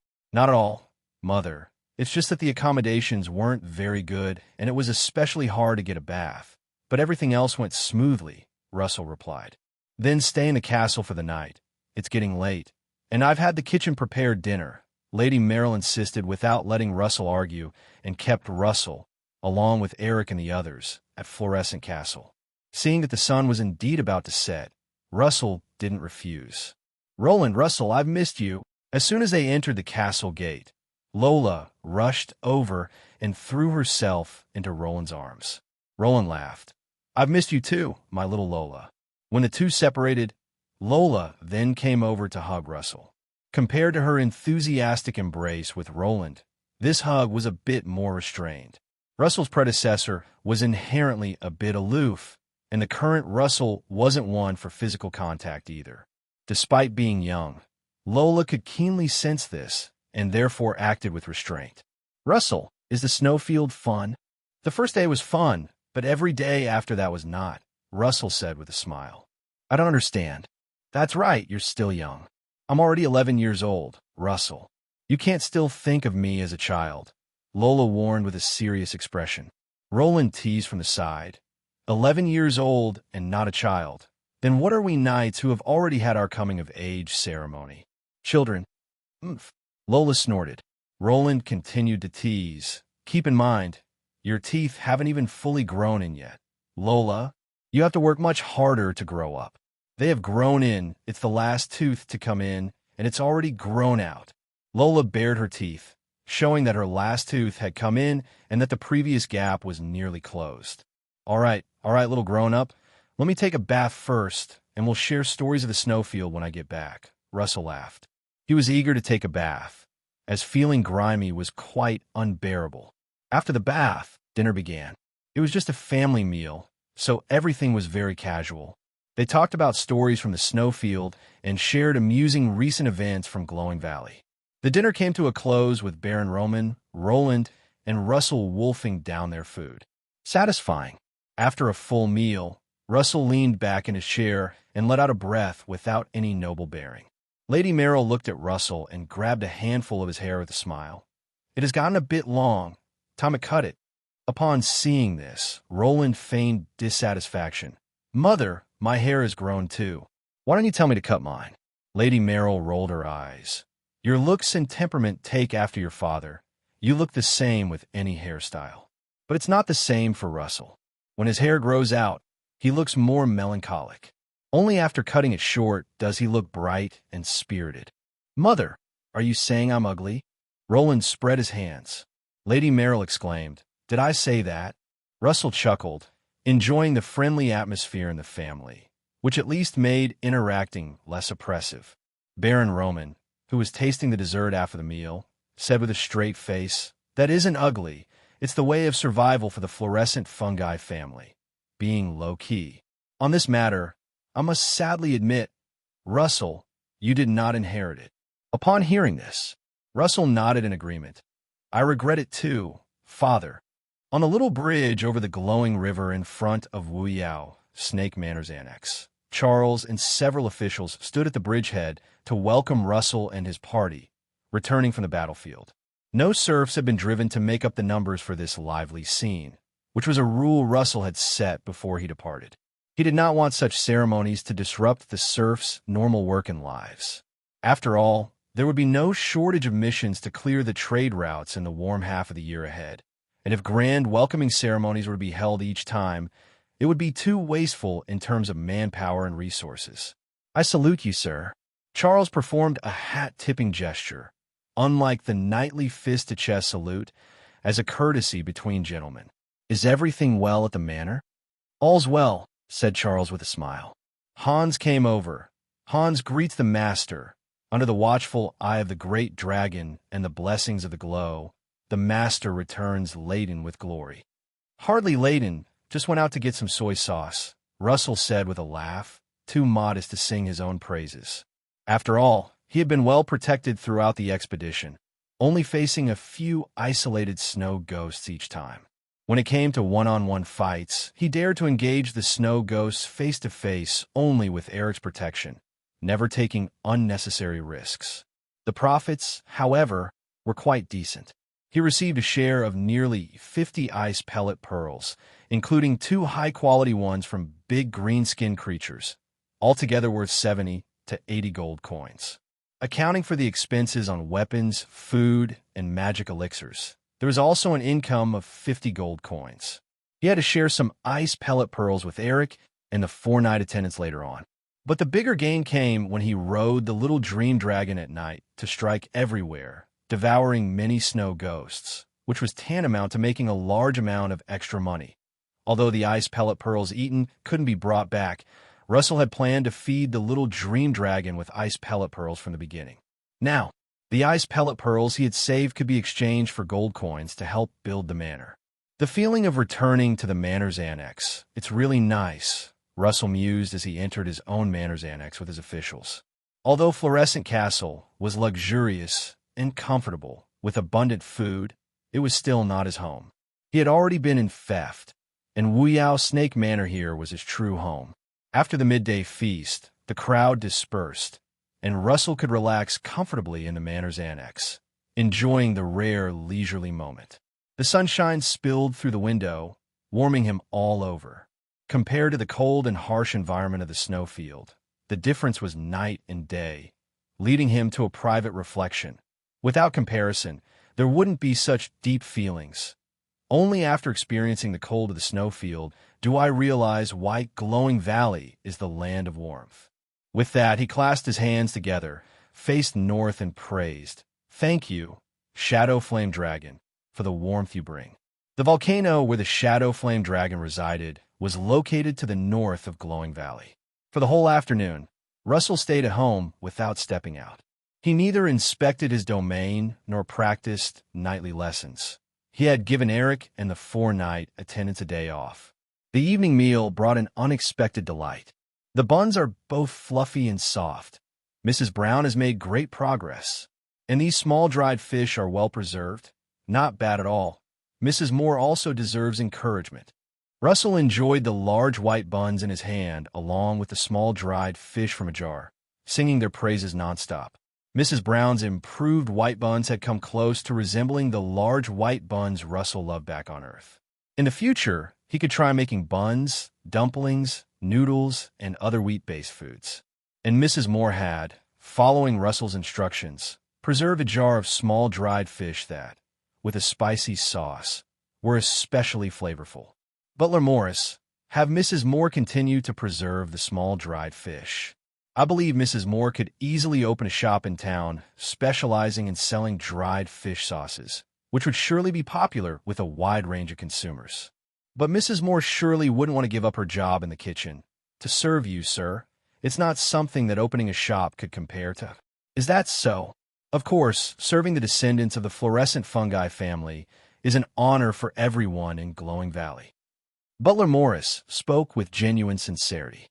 For a servant like him who had dedicated his life to nobility, the glory of a nobility was deeply ingrained in his bones.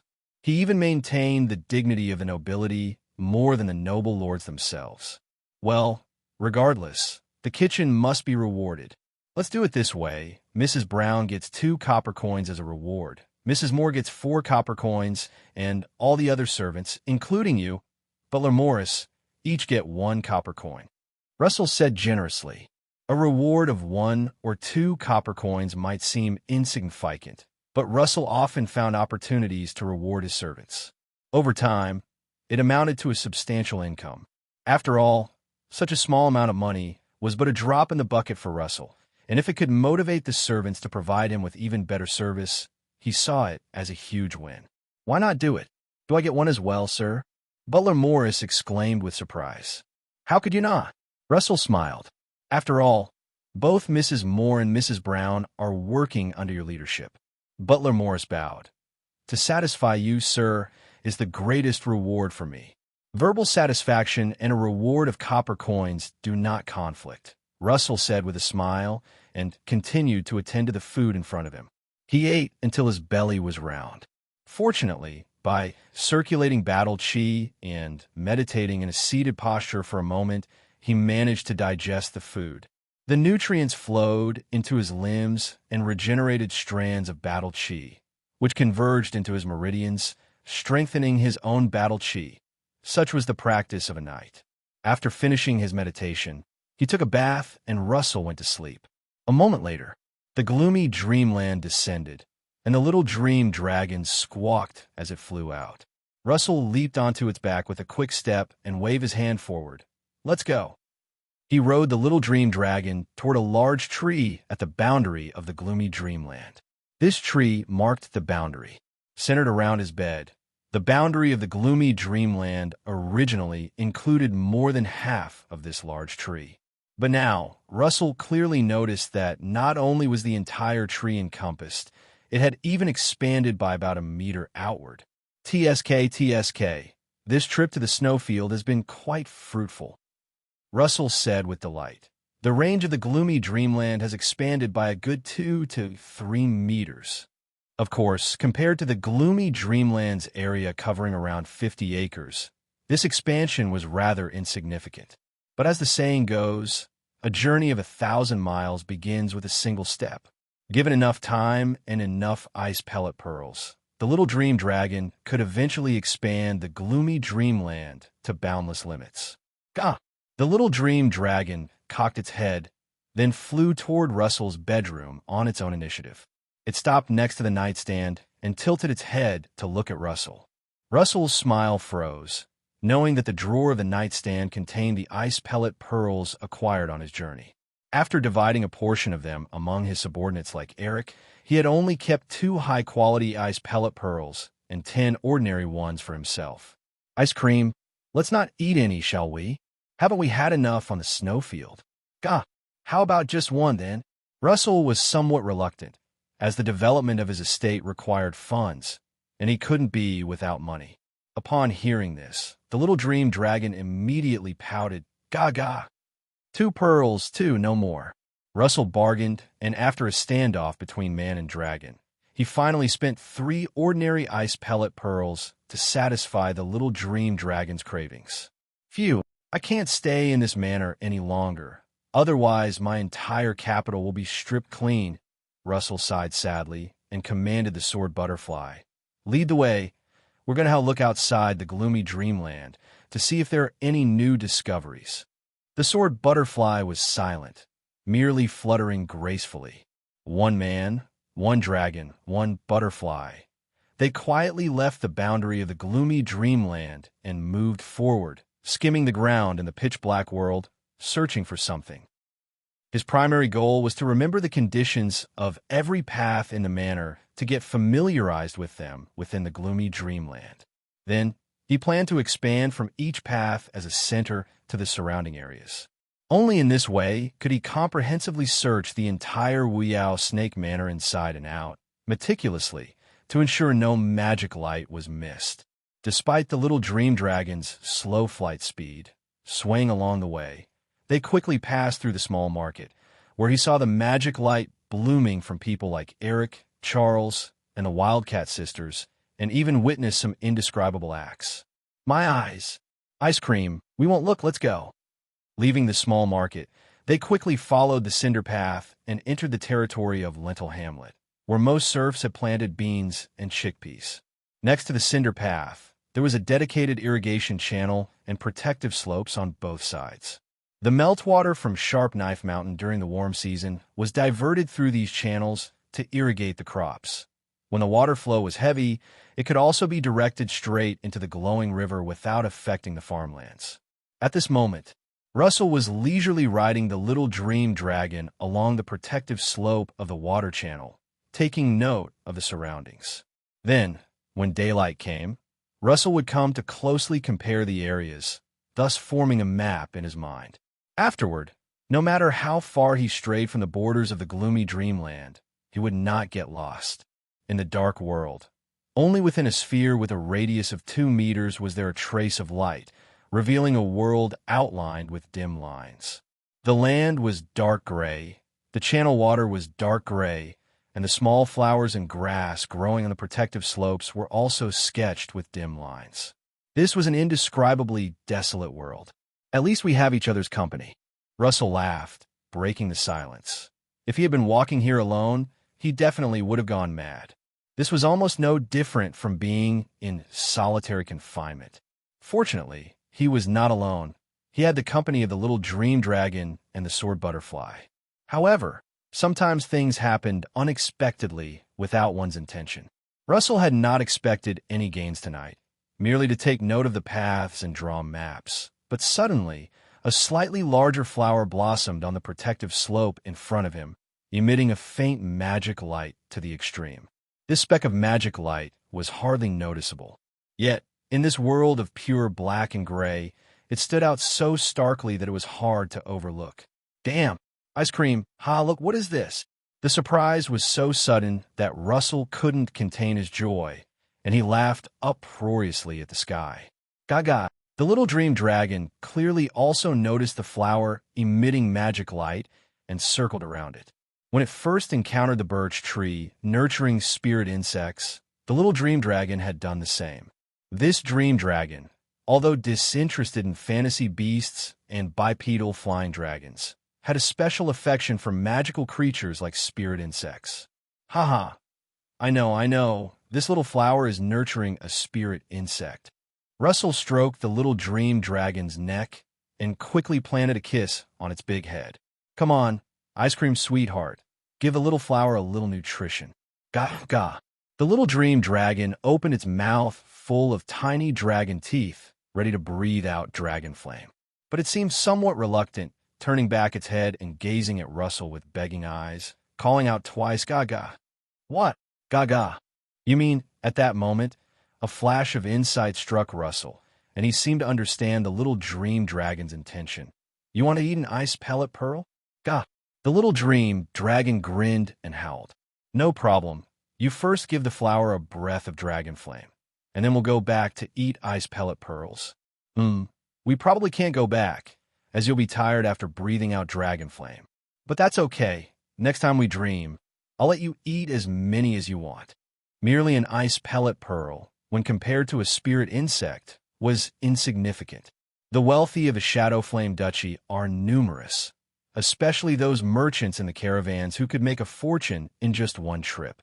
But no matter how rich they were, they could not buy spirit insects, fantasy beasts, or any magical creatures. The reason is simple. Magical creatures are a strategic resource already monopolized by nobles. Therefore, spirit insects have never been something that can be measured with gold coins. Gah! Little dream dragon, having received Russell's promise, no longer hesitated and opened its mouth to spit out a dragon flame that was even fainter than secondhand smoke. The unnamed little flower received the enhancement of this dragon flame. In an instant, a miraculous scene unfolded. The originally dim magic light gradually stabilized, starting to rhythmically pulsate as if it truly came to life. Its glow flickered, getting brighter with each flash.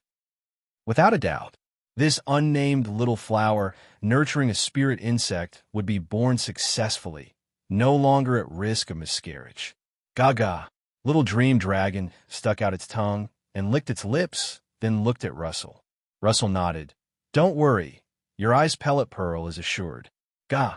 Little dream dragon yawned, shaking the sword butterfly resting on its head, and then dove head first into the surrounding pitch darkness. With the loss of little dream dragon's power, The gloomy dreamland avatar, illuminated by the sword butterfly, went out as well. Russell's consciousness plunged into chaos. When he came to again, it was already light outside, but there was no sunshine today, just cloudy weather. After washing up, he had a simple breakfast of steamed buns with dried fish. Russell even skipped his morning lesson, saying to Eric, who came over, "Go home and spend time with your wife. No need for a lesson today." "Sir, I should persist." Eric started to say something. Russell waved his hand.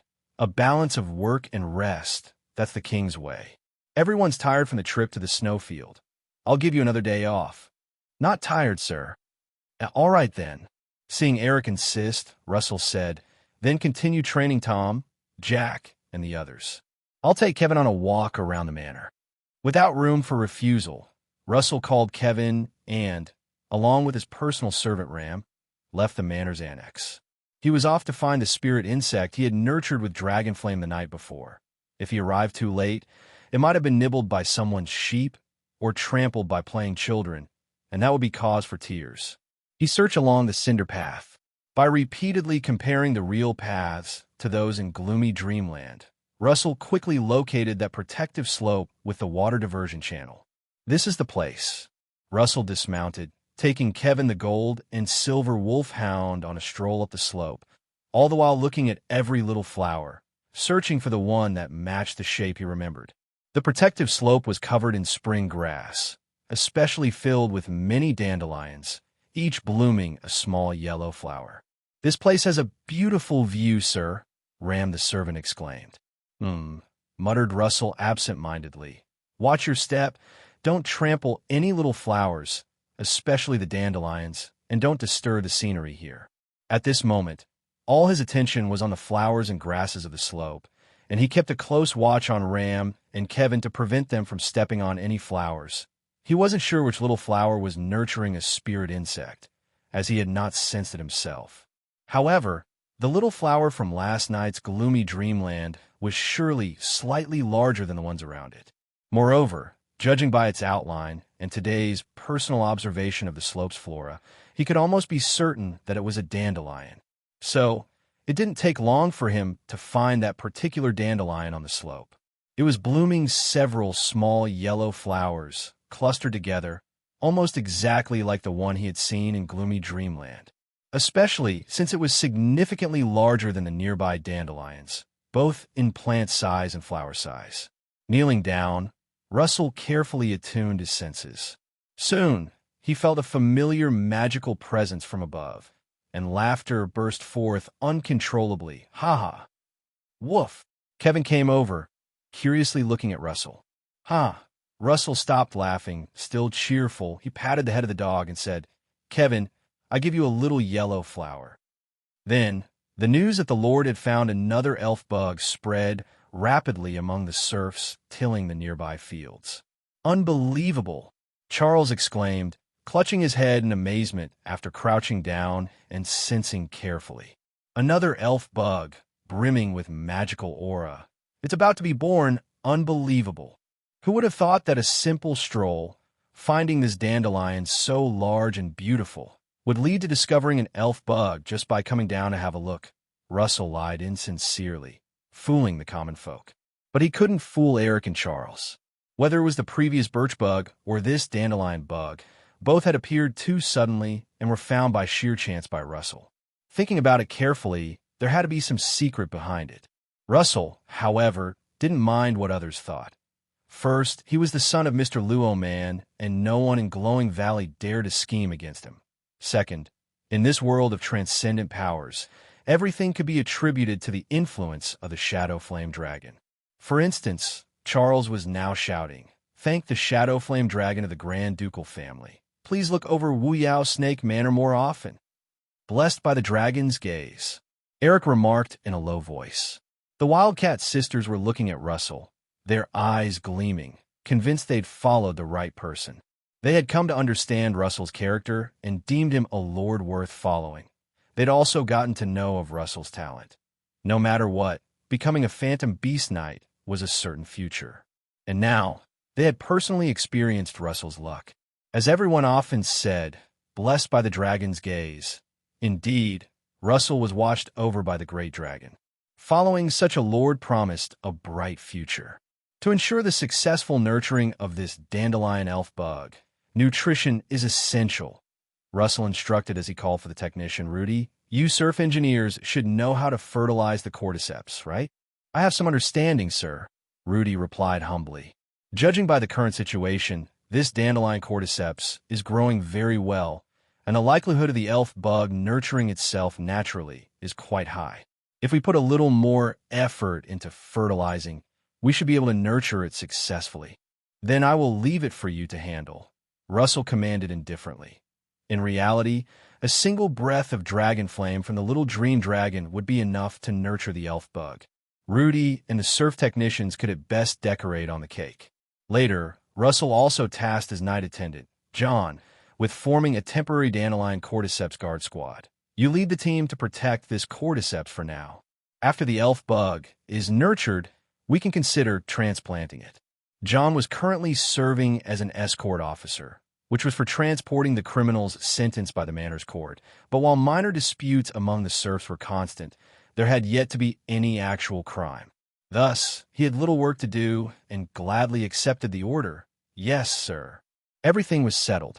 Russell then returned to the manor's guest house, patiently waiting for the nurturing of the dandelion elf bug. With the help of Dragon Flame to hasten the process, he assumed it wouldn't take long before he could bind with another elf bug.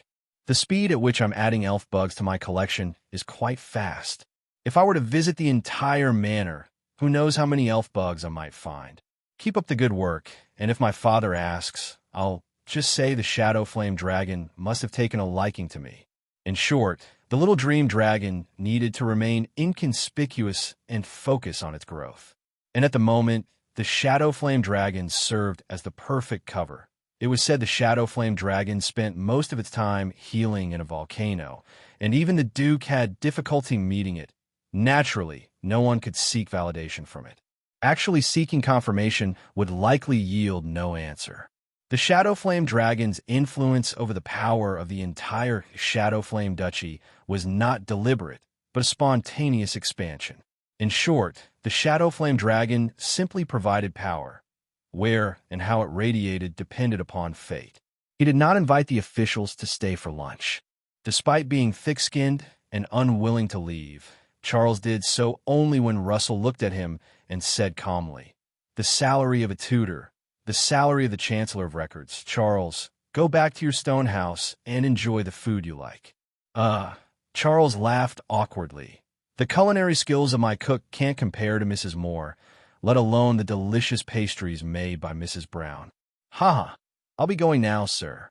Take a bottle of wine with you when you go back. Russell shook his head. When it came to many of Charles's actions, they didn't conform to the qualities a qualified subordinate should possess, and his abilities were not irreplaceable. Occasionally, he would even overstep the boundaries between lord and servant. But Russell had inherited everything from his predecessor, including the bonds with Charles and Eric.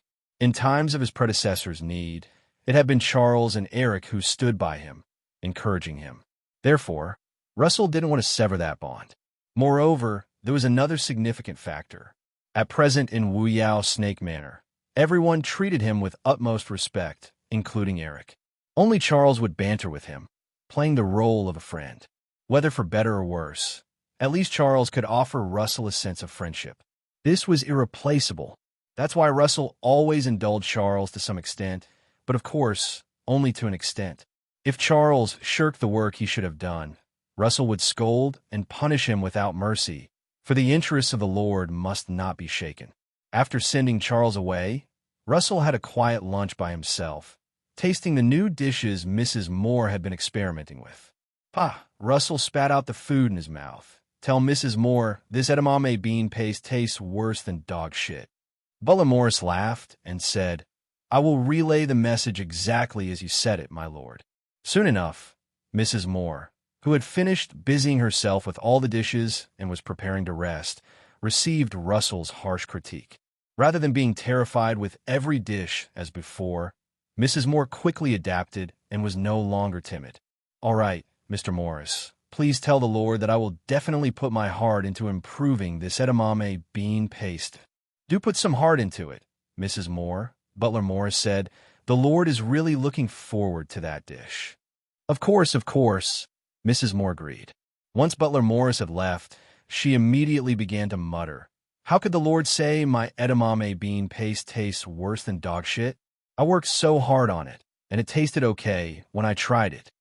Looking at the edamame bean paste brought back to her, Mrs. Moore took a few beans and ate them. It's not that bad, as if the Lord has eaten dog shit. Ah, I've sinned. The Lord is so kind, so generous, better than anyone. How can I speak ill of the Lord? As she spoke, Mrs. Moore lightly slapped her own face, saying, By the great dragon's gaze, I only have reverence and love for the Lord. The kitchen maid Barbara, who came in carrying a basin of water, happened to witness this scene and immediately exclaimed in shock. What are you doing, Mrs. Moore? Are you harming yourself? You're the one who's harming yourself. Mrs. Moore immediately scolded. Focus on your work and stop meddling in other people's business. Yes, Mrs. Moore. Barbara, who was used to Mrs. Moore's authoritarian policy, put down the basin and prepared to leave. Where are you going? Mrs. Brown asked me for a favor. Mrs. Brown. Oh heavens, Barbara, in your eyes is the cook me, Mrs. Moore or Mrs. Brown? Mrs. Moore said dramatically, Silly girl, following me is the only way you'll learn to cook. I'm the only one willing to teach you. Barbara quickly reassured, It's just a small favor, Mrs. Moore. I'm definitely your kitchen maid. Hurry back. Mrs. Moore was still displeased. That Brown, she can make bread, something one could make with one hand, yet she dares to boss around kitchen maids. I'll be right back. Barbara ran off quickly. Actually, Barbara preferred following Mrs. Brown to make various types of bread and desserts, more than learning to cook with Mrs. Moore. Her greatest life goal was to one day open her own bakery and have more bread than she could ever eat. Perhaps the Baron never intended for anyone to sunbathe or watch the rain here when he built the residence. It was merely a temporary lodging for when he didn't have time to return to the castle during his hunting trips. Once I have spacious funds, I must thoroughly renovate this secondary residence. And add another floor. Russell stood by the window, looking out at the gray drizzle, silently making plans. Truth be told, he did have a little stash of gold coins, including the research funds he had scammed from his grandmother, private support from his mother, and the endowment from the Baron when he received his fief, which altogether amounted to about 160 or 70 gold coins. However, he hadn't been sparing any expenses, what with building lavatories, constructing mills, and the whole slew of actions that followed, all requiring funds. There were also salaries to pay to the officials and resources to provide for the attendants' cultivation. If he didn't economize, the money might not last long. At least, it had to last until the season of harvesting mature magic potion next year. My lord, Butler Morris, carrying newly brewed barley tea, walked in, placed it softly on the table, and then turned to leave. Russell moved a chair to the table and continued to enjoy the fine rain through the window while taking the barley tea and gently swirling it. The thick scent of barley rose with the steam. A sniff brought a mouthful of barley flavor, very refreshing. Unfortunately, there are no tea leaves here, so we can only make do with some roasted barley tea to satisfy the craving. Russell mused with contentment, yet with a hint of regret.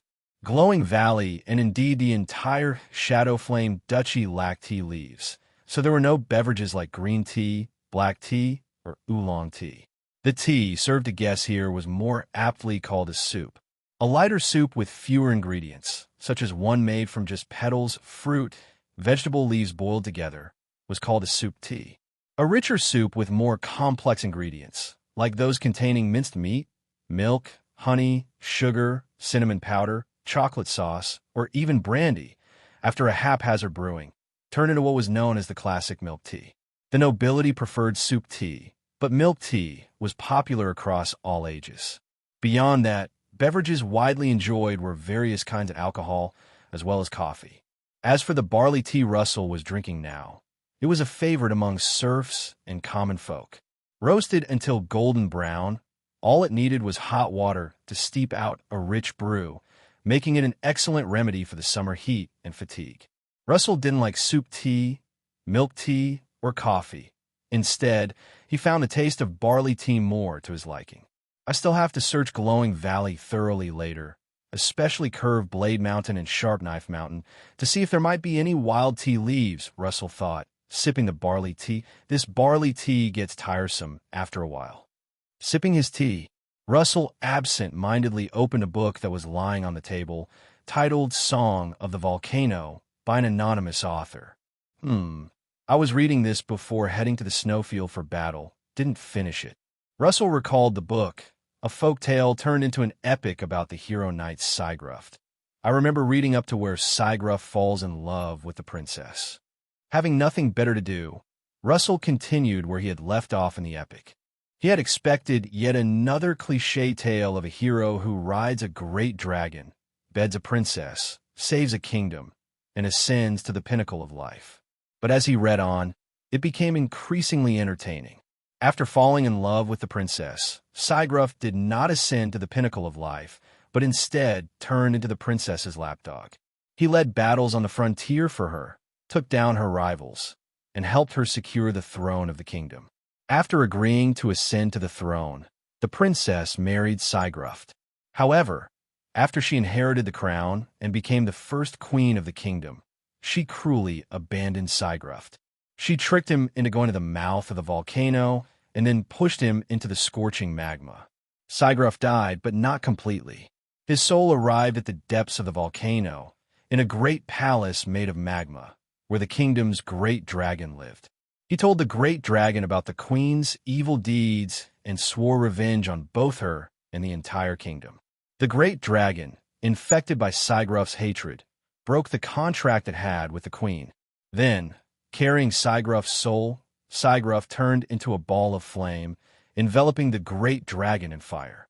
The souls of the man and dragon scorched each other, forever stuck together.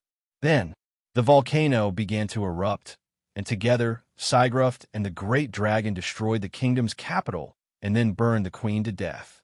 After that, the great dragon and Sigruft left this ugly realm. Without the protection of the great dragon's power, the volcano that should have nourished the entire kingdom gradually extinguished. All the warm lands began to cool, and bitter cold carrying blizzards swept through all the noble territories. Soon the entire country was encased in ice. Thus, the kingdom was called the Lost Kingdom, and Sigruft, the knight who walked out of the Lost Kingdom, riding the lost great dragon, began to wander throughout the dragon sleep continent. Some say this dragon knight and his dragon had died. Others claim to have seen them. They indeed died, but lived on in hatred. When those with a deep-seated need for revenge called upon them in prayer, Sigruft and the lost great dragon would appear to help them fulfill their vendetta.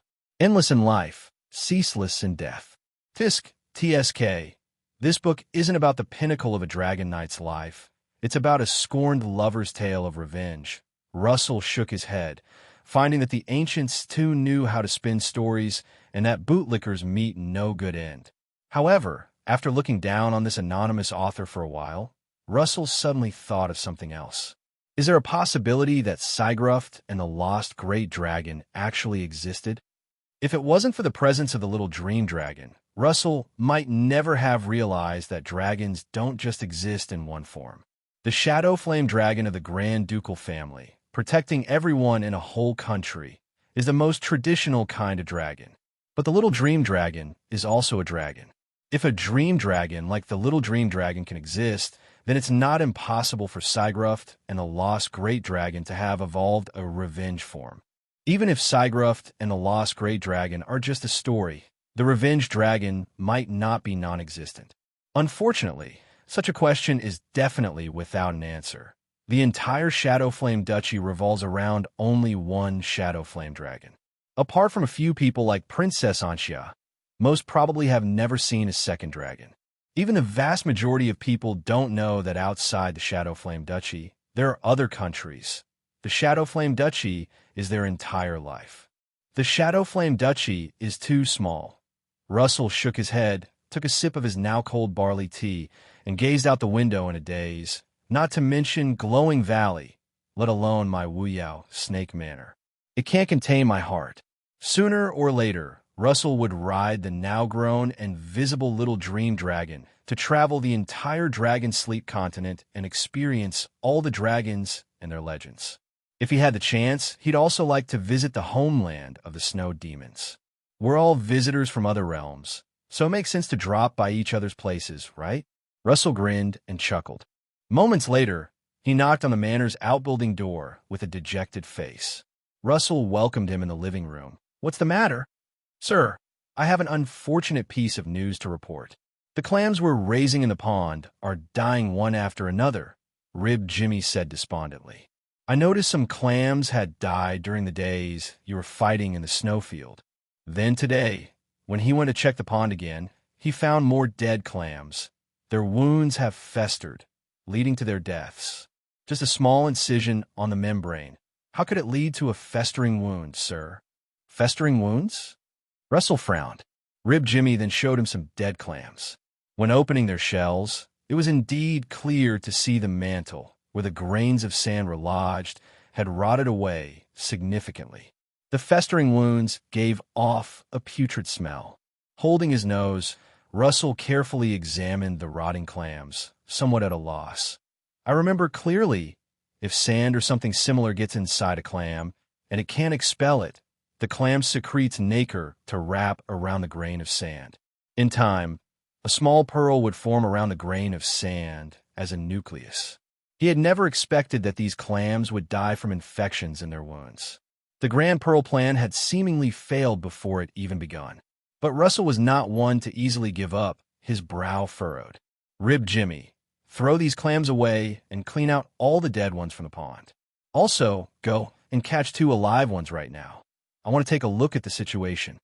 "Right away, sir." The deflated Rib Jimmy no longer had his earlier enthusiasm. Nevertheless, he quickly leapt into the pond and fished up a few living clams for Russell. These clams were all on the smaller side. Russell didn't wait for the clams to open their shells naturally. He had Rib Jimmy forcefully pry them open.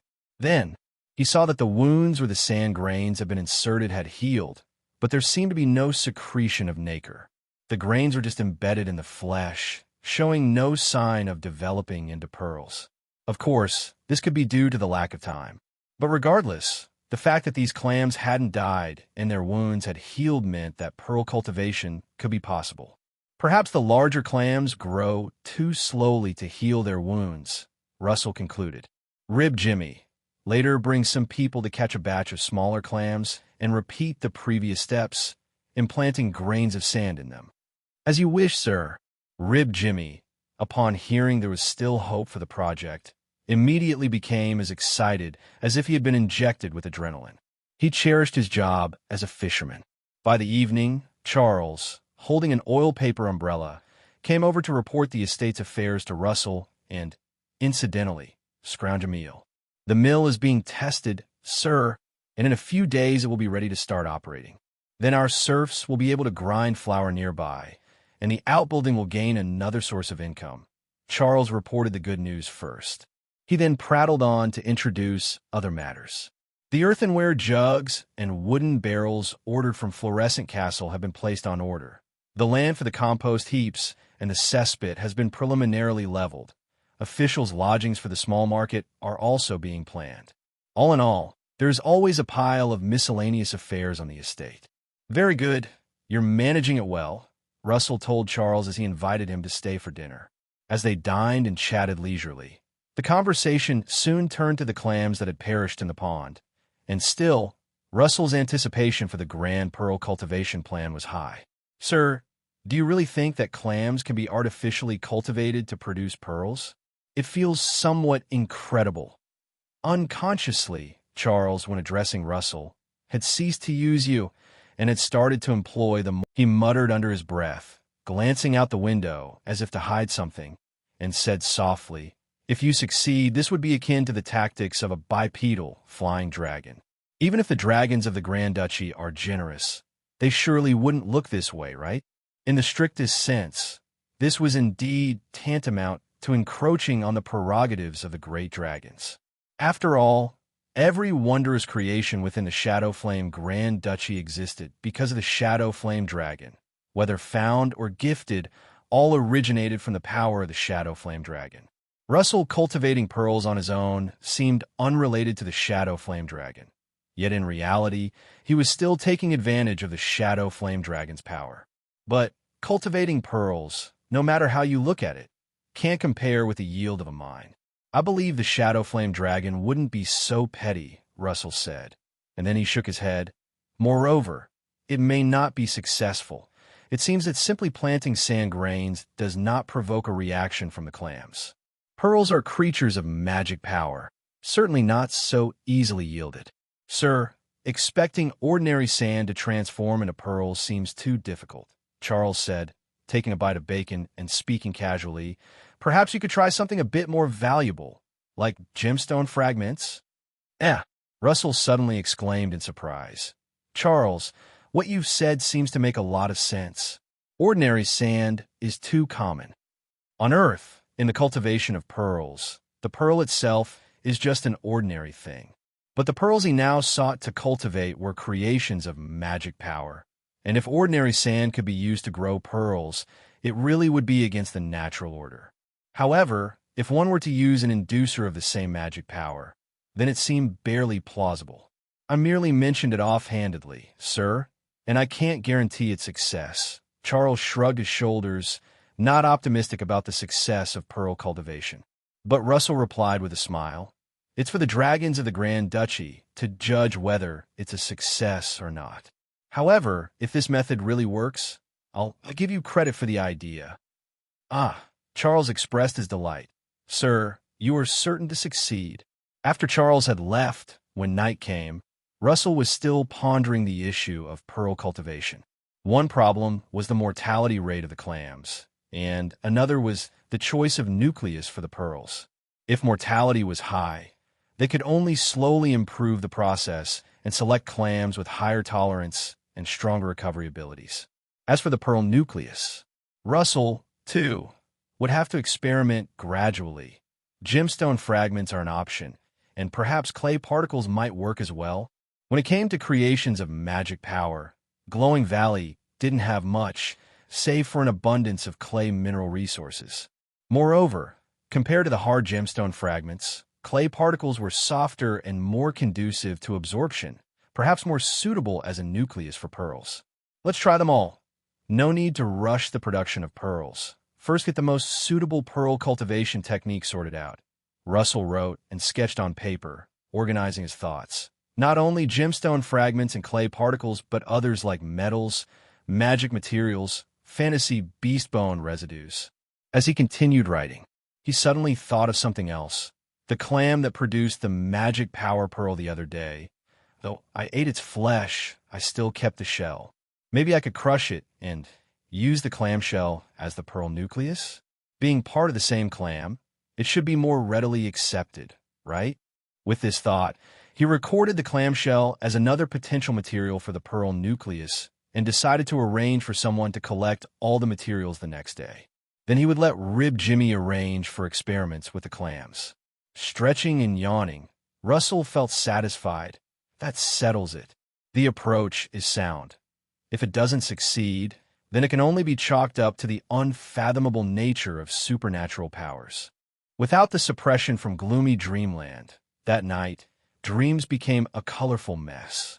Russell dreamt of the female celebrity he had a crush on in his previous life, the object of his affection during his teenage years, and even of Melina from this place, continuing the scene from his interrupted spring dream in the snowfield, and throwing himself into it.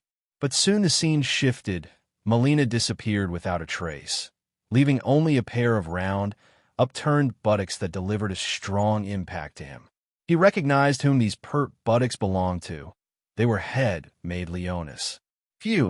The drizzle outside had stopped, but the sky was still gray. It wasn't even 7 o'clock when Russell woke up from the wonderful dream. This is serious. This body has matured too much. It can even elicit strong admiration for Leona from me.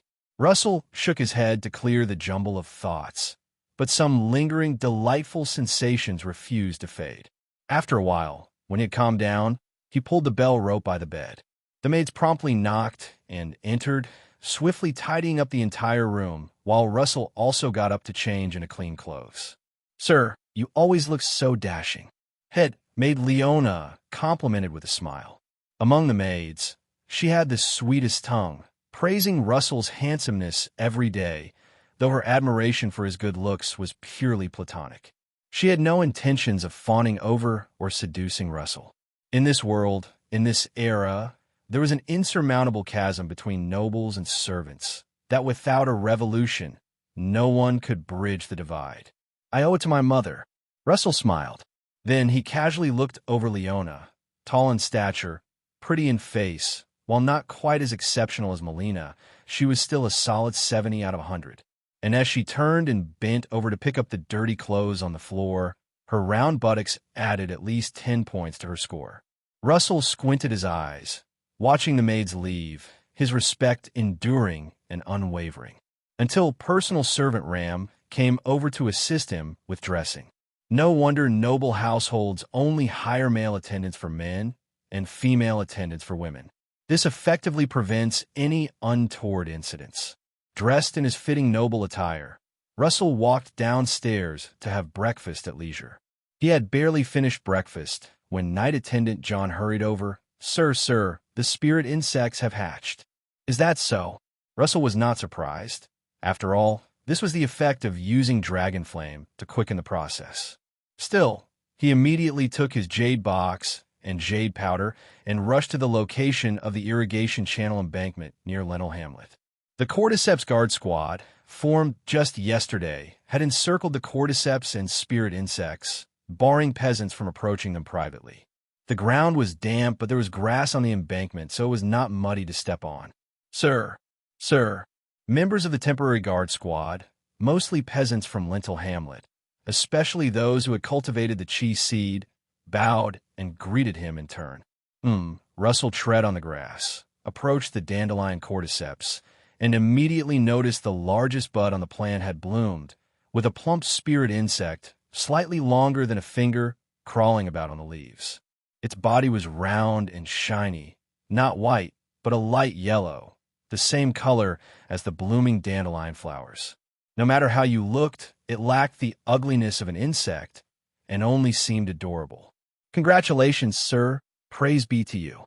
The great dragon of the noble family has been watching over you. That's why beautiful spirit insects could grow in the manor grounds." A peasant from the guard squad boldly flattered Russell. Thus, the other peasants followed suit in flattery, not wanting to be outdone. "Praise be to you, sir. You are so kind and good-hearted that the great dragon looks after you, bringing you spirit insects. This spirit insect is so pretty. Only you, sir, deserve to have it. The more spirit insects you, sir, have, the better the manor will do, and the better life will be for all of us." The peasants, whether sincere or sycophantic in their praise, did not distract Russell. He took out the prepared jade powder, pinched it between his fingers, and sprinkled it on the leaves of the dandelion cordyceps, attracting the spirit insects to come and nibble at the jade powder incessantly. When they nibbled to the end of a leaf, Russell stretched out his finger just in time, and with a plop, the fine teeth on the mouth part of the dandelion elf bug bit through his finger, swallowing the resulting bead of blood along with the jade powder. Russell's battle chi was also mixed into the blood bead, and then through the bead, as a medium, the battle chi fused with the magic power of the elf bug. A spirit contract was thus naturally formed. It was a kind of bond, mysterious beyond words, indescribable through language. But at this moment, Russell could clearly feel that there was a vague psychic connection between him and the dandelion elf bug. He could now simply command the bug. "Cut, little one, over here." Russell extended his hand, and the dandelion bug crawled sluggishly onto his palm. It was then that Russell placed it inside the jade box. Having done all this, Russell finally felt completely at ease. The dandelion bug was now entirely his. He said to Ram, his personal servant who accompanied him, "Take out some money. The cordyceps guard squad has loyally protected the spirit insects for me, so each member will be rewarded with 10 copper coins. As long as one serves me with loyalty, I am never stingy with rewards." No sooner had he spoken than a massive cheer erupted from the peasant guards. "Praise, sir. May the great dragon watch over you. May the radiant light protect you. Flynn prays for sir to ride a dragon soon. Sir is generous, sob. Sir is generous, sob." Watching the gleeful and grateful peasants, Russell couldn't help but smile as well. He enjoyed the thrill of doling out money. It felt quite like tonight's expenses are all on young Master Zhao. Moreover, it was a cost-effective generosity. There were only about 20 members on the temporary cordyceps guard squad. 10 copper coins per person summed up to just 200 copper coins, equivalent to 2 silver coins. The ingredients for one of his breakfasts might exceed this sum. Then, with the blessings of the peasants, Russell returned to the estate's annex with the dandelion bug. After contemplating, he said to Butler Morris, "Bring me all my spirit insects." "Right away, sir." With the new addition of the dandelion bug, Russell now had 7 spirit insects. The mushroom bug was a branch of the spirit insects, only differing slightly in its evolutionary direction. Spirit insects evolved into little sprites, while mushroom bugs evolved into mushroom birds. Little sprites resembled tiny, cartoon-like figures, while mushroom birds looked like small birds. Moreover, the evolutionary ceiling for mushroom bugs was the mushroom bird, but after evolving into little sprites, spirit insects could further evolve into greater elves. As for the amberworms, they were fundamentally different creatures compared to spirit insects. Russell packed the 7 spirit insects into a large jade box, sprinkled a bit more jade powder inside, sealed the box tightly, and carefully strapped it to the horse's back. Some jostling was of no consequence, as spirit insects were quite resilient to being shaken up. At this time, his guard knight Eric approached. Russell promptly hailed him. "Eric, make yourself comfortable. Let Kevin follow me. I'm heading to Fluorescent Castle." "Understood," Eric responded in a muffled voice. Although Kevin was his contracted fantasy beast, nowadays, Kevin seemed more like Russell's knight commander, always accompanying Russell to ensure his safety. Mounting his horse, Russell set off. Woof woof. Kevin followed closely behind. 2 hours later, man and dog arrived at Fluorescent Castle, just in time for an 11 o'clock lunch. "Oh," Russell nodded. "I had something to ask Father, but since he's not here, talking to you is just the same." "What is it?" "I found another spirit insect." Russell hadn't finished his sentence. Roland burst out. "Fuck. What did you say?" "You found another spirit insect." "You found another spirit insect." "You heard right. I, indeed, found another spirit insect." Russell mimicked Roland's astonished tone, recounted the fact again, and then added, "It's a dandelion bug. I want some information on planting dandelion magic potion. And while I'm at it, have my spirit insects meet up with Lori and Tess." Lucky guy. Roland's gaze towards Russell was filled with envy and resentment. "I roam around the base of the volcano every day, and Shadow Flame Dragon doesn't even glance at me once. How come it has taken such a liking to you?" He started counting on his fingers, first a birch bug, then a gold and silver wolfhound, after that a blood fungi bug, and now a dandelion bug. "Oh yes, and the magic pearl Lola shows off like a treasure every day." The more he counted, the more Roland became agitated. "Oh my God, Russell, you've been in theft for less than 3 months. How have you picked up such a trove of treasures?" Russell couldn't help but nod. "Now that you mention it, I also realize that Shadow Flame Dragon does indeed favor me." He pretended to ask seriously, "Do you think the Shadow Flame Dragon has taken a fancy to me?" "Brother, do you think I could successfully ride the dragon if the Baron can't? And if I were to ride a dragon, what conditions would I need? Would marrying Princess Kunleia do?" "You're gasping even as I call you fat." Roland rolled his eyes. "Just discussing. Give a rest. Now I know what your little ambitions are all about. You're not into Melina because you've got your eye on Princess Kunleia." Roland couldn't hide his sarcasm as he struck a blow. "I'd advise you to take a break. All your small antics don't hold a candle to the Shadow Flame Dragon, even batting an eyelid, let alone taking a real look at you. It doesn't matter whether Shadow Flame Dragon takes a proper look at me or not. What matters is that I get the benefits," Russell said with a cheerful smile. Although he wouldn't compete with his big brother Roland for the inheritance, teasing Roland to get him all riled up and fired up was too good to pass up. After all, he was also the second in line to inherit from Mr. Luoman. Big brother Roland was always on guard against him, as if guarding against a thief, which inevitably made him feel a tad displeased. He had already made it clear that he would no longer attempt to ride Mr. Ross. Teasing aside, as Roland came to terms with the facts, he no longer overreacted. After seeing the few spirit insects Russell brought, he immediately arranged for Carter to take these 7 spirit insects to the castle's special spirit room. "I'll go and take a look," Russell said. "Missing Lori and Tess, are you?" Roland got up and followed Russell upstairs, presumably not comfortable with the idea of Russell being alone with the spirits. After all, this castle, this clay dragon, and all these spirits were in his mind destined to be his inheritance. No one else was allowed to interfere. Russell nodded. "Indeed, I've missed them, having stayed at Fluorescent Castle several times and not seen Lori and Tess play and squabble. They're always playing and squabbling. It's just that they might not be very close to you, so they don't hang around you much." Is that so?" "It is. They don't hang around me much either. After all, they're bound by contract to father and mother." Roland shrugged. "I'm relieved, actually. I can hardly stand those 2 little rascals always at it all day long. If you can't stand them, you could give them to me. I like a lively environment." "Don't even think about it," Roland said with a smile as he slapped Russell's shoulder. "This is where Lori and Tess live, and they're going to live here for a lifetime." Listening to the banter between the brothers behind him, the old butler Carter involuntarily let slip a smile.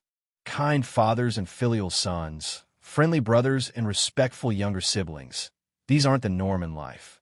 Only with constant bickering, mutual disdain, coupled with concern for one another. That's the atmosphere of family.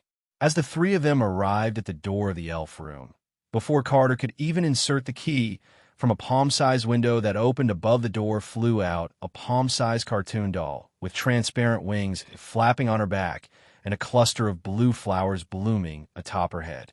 This was Tess, the rain-lasting flower sprite, a part of Lady Meryl's dowry from years past.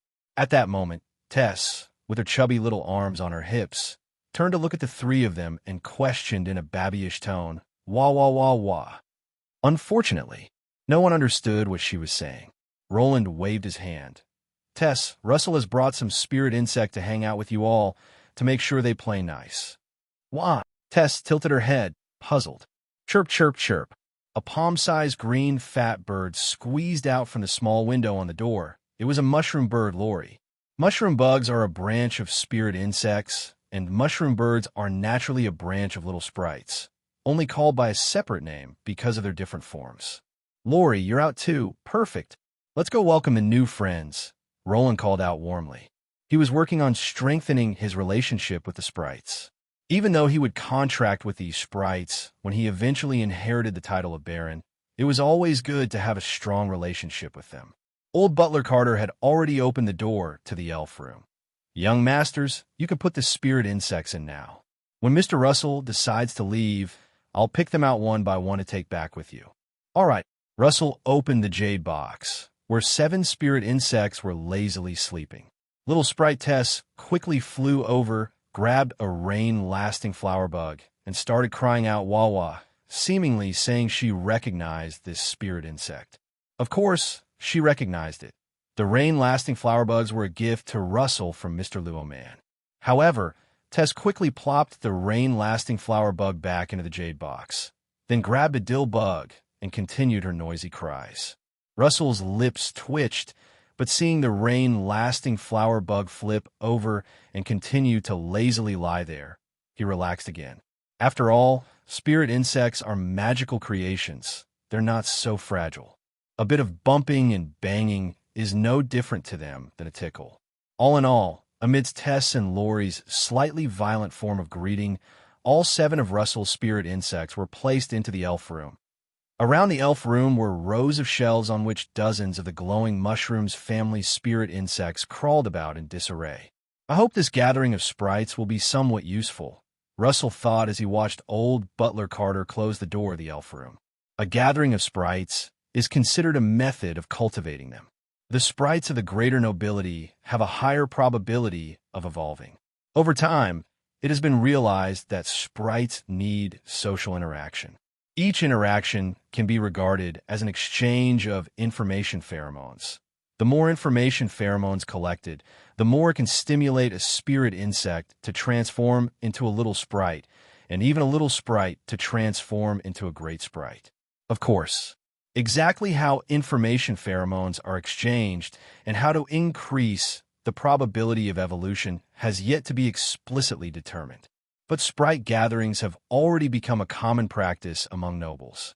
Thus, Russell also felt bored inside the castle, and he always had the feeling that Mr. Ross, sitting perched atop the tower, bore ill will towards him. After finishing lunch, he simply proposed to go inspect the clay mine and pick out some top-quality clay particles. "What do you want that stuff for?" Roland asked, puzzled. "To cultivate pearls." "What?" Roland was totally confused. Russell had no intention of hiding it, since if he truly succeeded in breeding magic pearls, he would still need to use the caravans from Fluorescent Castle to sell them abroad. He laid out his plan to artificially cultivate pearls. Scraping a living from the soil is too insignificant. Even the yield from a year's harvest of magic potions cannot compare to the profits from a single trip to the snowfield to hunt snow ghosts. "So you think the farm's yield is too meager, and that's why you're thinking about cultivating these pearls to make money from selling magic pearls?" Roland shook his head and asked. "Yes." "Ha ha ha, Russell, oh Russell." Roland finally couldn't suppress his laughter. "You're just too naive. Pearls are made by magic power. And how can magic creations ever be cultivated by our hands? It's pure fantasy. What if it works? There's no what if. Dismiss the thought while you can. Listen to your big brother's advice." After laughing, Roland spoke earnestly. "Everything we have is given by the great dragons, and showing gratitude to them is the most correct approach." Russell persisted with his plan. "I still want to try." Perhaps the concept of artificially cultivating pearls in the world of Dragon Sleep Continent was indeed ludicrous, but he still desired to give a shot. Success wasn't important. What mattered was to determine, through such a magic-related experiment, exactly how this world operated, to get a glimpse of the great dragon's secrets, or perhaps the nature and fundamental logic of the world's transcendent power. Since it wasn't going to cost much, it could be treated as satisfying his own curiosity. "Do as you wish," Roland advised, "no further. If you want to go to the clay mine, go by yourself. I have to go to several manors this afternoon to pick out some cheese seeds to replenish the Knight Academy with seeds. Alas, every time we go to the snowfield, our numbers decrease." Thus, the two brothers parted ways. Russell went to a manor not far from Fluorescent Castle, where the largest and first discovered clay mine on the estate was located. The mine was mined every year, but the reserves never seemed to diminish. The reason was simple. As long as Roast the Clay Dragon was alive, its bloodline strength would continuously project towards the surroundings of the estate, then replenish the vein with new clay. The more peaked the bipedal flying dragon, the richer the nurtured ores. "Mr. Russell, welcome to your visit." The person in charge of the mine came out to greet Russell. Russell threw over the waste card Roland gave him. The person in charge examined the waste card carefully, confirmed it was real, and then respectfully returned it before signaling his subordinates to open the gates of the mine and let Russell pass. After all, the clay mine was a strategic asset of the Fluorescent Fungi family, and even someone of Russell's status couldn't enter without authorization. Once inside the mine, the inevitable messiness and chaos were part of the scenery. Countless miners, either robust or skinny, were working hard under the supervision of the overseers, too busy to even wipe the sweat streaming down their backs. Below the yellow surface was the red clay mine.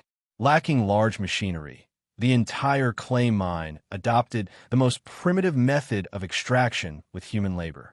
Miners descended into the pit to dig. Beasts of burden were responsible for transporting the ore. The ore was crushed nearby, then sifted through screens to select the suitable clay. Russell rode his black steed through the mine, with the person in charge following closely by his side. Kevin the gold and silver wolfhound followed Russell vigilantly, responsible for his safety. Suddenly, looking at the periphery of the mining field, Russell noticed several mounds of earth and curiously inquired, "Is this also clay?" "This is clay slag." "Clay slag," the person in charge explained with a smile. "Mr. Russell, not all the earth dug up can be used to make ceramics from clay. These are slags with very low magic power content, incapable of being made into ceramics. Only the core clay can be used to produce ceramics. So what happens to this slag? Just throw it away. We fill it back in. When a mining pit is emptied, we refill it with slag. Who knows? Maybe in a few decades, Mr. Ross will be able to rejuvenate it into core clay. After all, it does contain a slight amount of magic power, which should be better for nourishment than ordinary soil." Russell narrowed his eyes. He suddenly realized that although the fluorescent fungi family, to which he belonged, knew how to produce exquisite and powerful ceramics, they seemingly had never considered making bricks. Thus, whether building castles or houses, they always mined stones from Curved Blade Mountain or Sharp Knife Mountain and had never thought about using earth to make bricks, which, in Russell's view, seemed much simpler than mining stone. After all, bricks didn't require magic power, and the clay slag scattered all over the ground was the most suitable raw material. Could it be that there's not enough coal, so they can't afford to burn it? With that question in mind, Russell asked the person in charge of the mining field, "Haven't you thought about burning this slag as well?" "Why burn it? It can't be made into porcelain and can't even make coarse pottery, but only turns into hard stone slag." The person in charge couldn't quite understand Russell's idea. In his view, the only purpose of slag was to be used as backfill. What about making it into uniformly sized stones to build houses? The person in charge of the mining field shook his head. "You'd have to ask Lord Baron about that. I'm only responsible for mining clay." Acting on impulse, from the highest quality clay newly mined from the clay field, Russell selected a bit to take with him, then returned to Fluorescent Castle, planning to rest there for the night. By evening, as the Baron and his wife returned to the castle with their youngest daughter, Russell stepped out to greet them. "Russell!" Lola smiled at Russell, her teeth almost fully grown in, making her not exactly beautiful, but at least not ugly. "Lola, did you enjoy soaking the hot springs?" "Comfortable. That's good to hear." Russell was not very good at expressing emotions. Even towards his own little sister, there was a sense of restraint. Lady Merrill asked with a smile, "What brings you over today?" "Your father and I just visited Lady Ingrid at Great Wind Manor. Your grandmother can't stop praising the reading glasses you gave her. She wears them every day to read letters." "Does grandmother have so many letters to read?" Russell spotted an inconsistency. "Plenty. All correspondences with your Aunt Roby. Ever since the trade routes reopened, she can write up to 100 letters a month, discussing every little detail with each other." Lady Merrill explained, with a hint of complaint. After a pause, Lady Merrill muttered under her breath, "To the unknowing, it would seem as if Mrs. Roby is the lady of Glowing Valley." Upon hearing this, Mr. Roman frowned. "Roby comes back only once every few years. No one can shake your status as the lady of the house." "All right, let's not talk about this in front of the children. Let's go inside. Oh, Carter, go to the wine cellar and fetch 2 bottles of 71 Black Pearl. I'm going to have a good drink with Russell." The group entered the house. Lady Merrill also instructed, "Carter, while you're at it, let the kitchen know to prepare a minced soup to clear the heat. Lola has been soaking in the hot springs for too long. She needs to dispel some dampness and heat." "As you wish, sir, ma'am." Butler Carter bowed and went off to attend to his tasks. After dinner, he still discussed the feasibility of slag earth bricks seriously with his father, Baron Roman, and his elder brother, Roland. Wooden houses are currently the main residences for serfs and commoners all over the Glowing Valley, and few people can afford to build the better stone houses, Russell explained. "This afternoon I walked around the town and found it's not that people dislike stone houses, but that they can't afford to build them." Russell continued, "The stones mined from Curved Blade Mountain and Sharp Knife Mountain are mostly transported here for castle construction. So much so that even the roads can't afford to be paved with stone and can only use coal slag. So you think that making slag earth bricks out of clay waste will have a big market? Roland asked, neither agreeing nor disagreeing. I don't know about other places, but there should be a big demand in the town and my manor, Russell responded. Russell, don't aim too high. Roland, imitating Baron Roman's tone, advised his younger brother. It's better to renovate the manor outbuilding where you live than to make grand constructions on the estate that exhaust the resources and labor. Well, I just want to manage my own territory well. Following tradition is much better than pointless innovations. You'll understand this in time, Roland said. Baron Roman also nodded and added, your elder brother is right, Russell. Did you forget all the principles I told you on the snowfield? Be a stable lord. Focus on training knights, and avoid pointless endeavors. I understand, father, Russell replied earnestly, yet resolutely unyielding. He didn't think that just because he was a transmigrator, he had to perform great feats or champion a cause, aspire to establish principles for heaven and earth, set mission for people's livelihood, carry on the traditions of the sages, or bring about peace for all times. But if he didn't even have the inclination to try, how could he live the remarkable life he desired? Russell said, Father, I truly think it's a waste to not use the clay waste. If there's enough coal, I like to try firing them into slag earth bricks. If successful, it could also be an extra source of income, right? The estate has too few products. Seeing Russell speak in this manner, Baron Roman pondered for a moment and slowly nodded. All right, at the volcanic oasis, among the 10-headed dragons, one is a black coal dragon, and coal isn't expensive.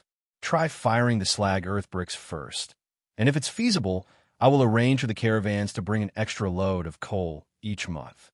Thank you, Father, Russell exclaimed happily. You can delegate the miscellaneous tasks to subordinates.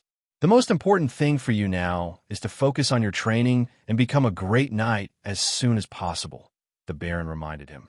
Got it. That night, the little dream dragon was still recuperating, and Russell had another dream. But it wasn't a dream filled with desire. It was a cluttered mess. He only remembered two scenes. In one, he was clad in a robe woven from pearls, riding a great dragon and showing off everywhere. In the other, he had successfully made slag earth bricks, and a duke was asking him to use those bricks to build a house for him. The houses built with slag earth bricks were both beautiful and strong. The Duke was very satisfied and immediately declared he would marry his sister, Princess Cunlea, to Russell. Your Grace, seeing you like this, I guess you won't be able to ride the Shadow Flame Dragon anymore. Now that we've become family, why not let me ride the Shadow Flame Dragon? Russell said in the dream, holding an indistinct Princess Cunlea and feeling utterly content. The Duke could only laugh. Go ahead, ride. But just as Russell was about to mount the Shadow Flame Dragon, and the dragon did not refuse, the butler, Carter, came to wake him up. So close! Russell lamented as he got out of bed unwillingly. At Fluorescent Castle, he had to get up punctually at 7:30 a.m., a rule unbroken even if Cooper and Roland visited. After a self-serve breakfast, Russell grabbed the token his father had given him and hurried to the clay mining site. Prepare a batch of clay slag and take it to the pottery kiln factory by cart. In this world, clay is classified as a metal, with high-quality clay being fired into porcelain. Mediocre quality clay is fired into pottery, and the rest, the clay slag, is used for nothing but backfilling mines. Once the cart was loaded, Russell personally escorted it to the pottery kiln factory. With Baron Roman's waist badge, the person in charge bustled about with great urgency. He had the most skilled potter in the factory make the brick blanks and then send them into the kiln for firing. It's not enough. We need to create more varieties of brick blanks, mixing some other materials into the clay slag, such as charred residue, such as ordinary soil. In short, Crooked Hat William, you experiment with a few more formulas for firing. Once they're fired, I'll come over to compare them myself, he said. Rest assured, Mr. Russell, I, Crooked Hat William, have been firing pottery for decades. I'll definitely make those slag earth bricks for you, strong and durable, the potter, Crooked Hat William, said confidently, pipe clenched in his teeth. The temperature of the furnace fire and the cost of brick firing must all be taken into account. Once the slag earth bricks are successfully produced, I'll open a brick kiln factory in town and put your son, William, in charge, Russell promised expansively. To make a horse run fast, feeding it well is the best approach. These potters were neither his serfs nor his employees, and Russell couldn't possibly stay at the pottery kiln factory every day, watching over their work. After all, firing a kiln of pottery or slag earth bricks could take more than a week.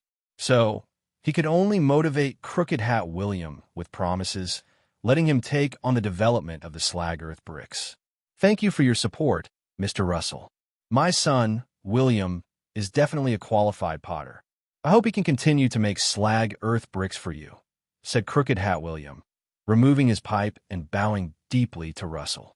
He busied himself with the research and development of the slag earth bricks. By noon, Russell had returned to Fluorescent Castle for a free lunch, and then he made his way back to Wu Yao Snake Manor. He called the fisherman, Rib Jimmy, and handed over a bag of high-quality clay. Use this clay for the core of pearl cultivation in some of the river clams. Also, find the Chancellor of Records, Charles, and have him arrange for more small ponds to be dug to breed river clams separately. Initially, Russell had just wanted to give it a try, but now he was determined to go big and thoroughly verify whether it was indeed possible to create magic-powered artifacts artificially. Therefore, meticulous comparative experiments had to be conducted to determine exactly which method and materials could be used to cultivate pearls. Rib Jimmy will definitely cultivate pearls for the Lord. Rib Jimmy, thin as a rib but muscled, thumped his chest emphatically. Good, said Russell, habitually making another big promise. If you successfully cultivate pearls, Rib Jimmy, I'll promote you to an official of the territory. Thank you, my lord. Thank you. Rib Jimmy knelt down and bowed, overcome with emotion. Without a chance opportunity, a serf would remain a serf for life, as would their children and descendants. But a territorial official was different. In the territory, it was a high-class position, and their children would have better chances of getting an education. They could learn skills or train in battle chi. There was a very good chance they could rise above their class, and if not becoming nobility, at least escape the endless labor of the manor. With another big promise, Russell sent Rib Jimmy on his way. Russell opened the notebook he always carried and wrote down 2 terms with emphasis: slag earth bricks, pearls. After thinking, he added another behind them: glass. For now, I'll busy myself with these 3 technological inventions.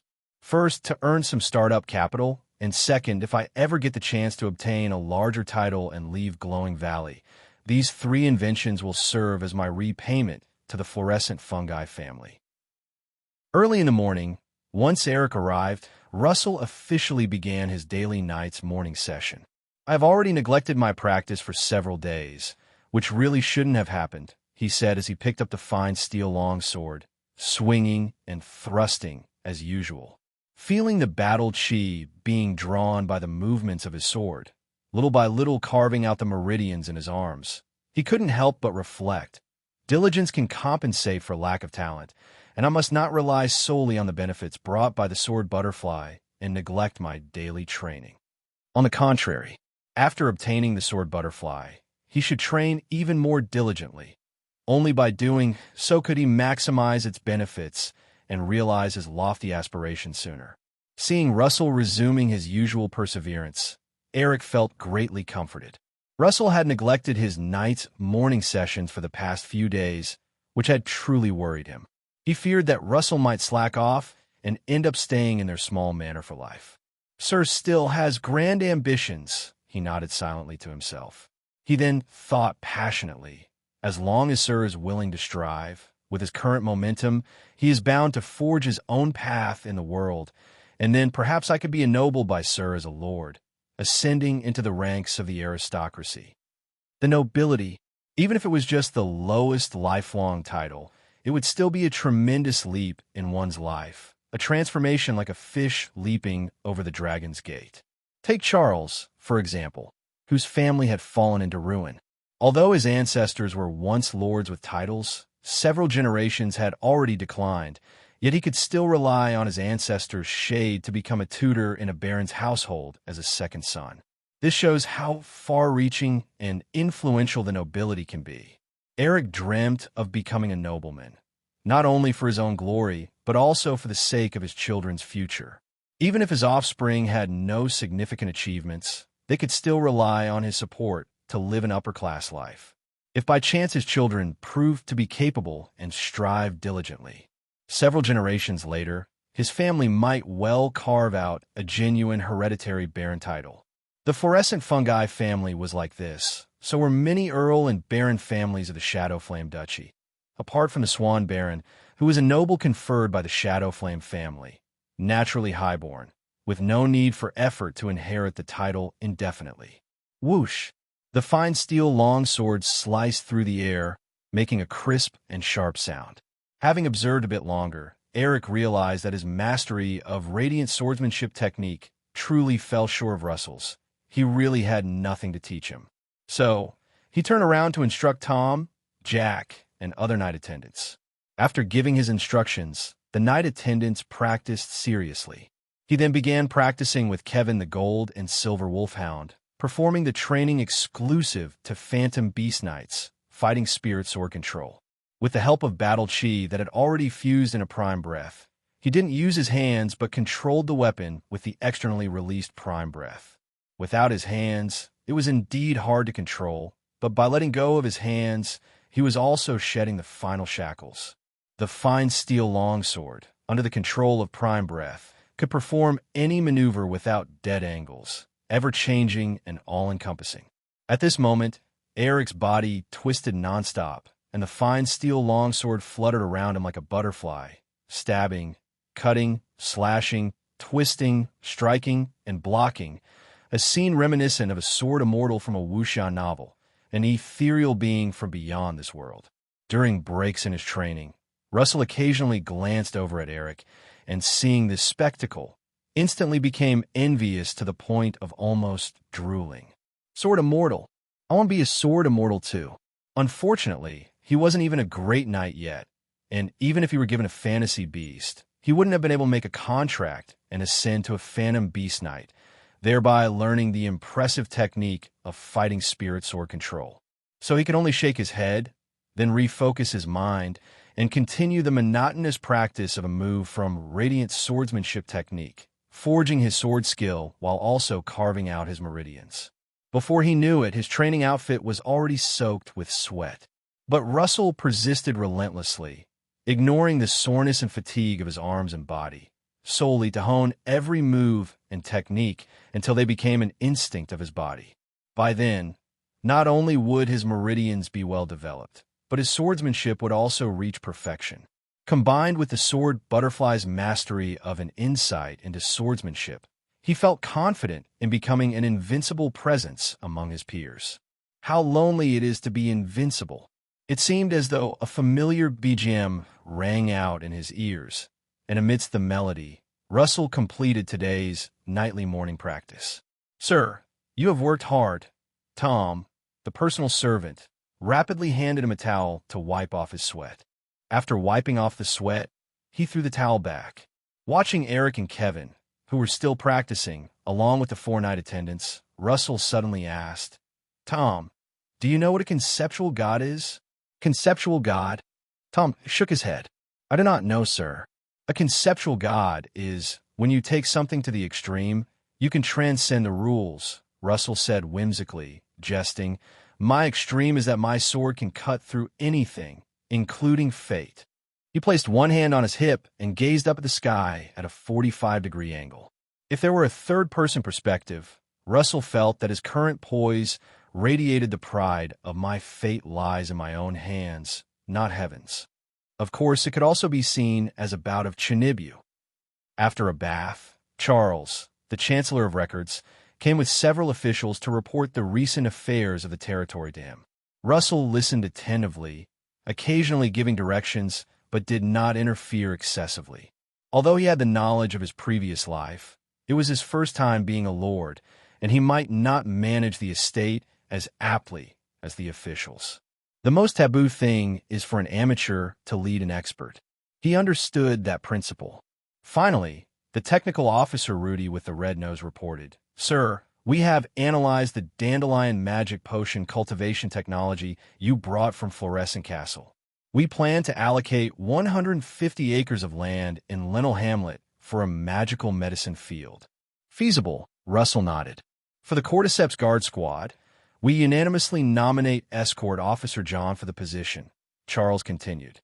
Russell had previously selected his own knight attendant, John, to act as the temporary captain of the Cordyceps Guard Squad, so the officials all understood that this position was created for John, and no one else should harbor undue expectations. Russell nodded indifferently. "Feasible."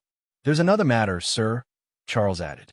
"I am preparing to summon all the serfs from the estate to offer their cats.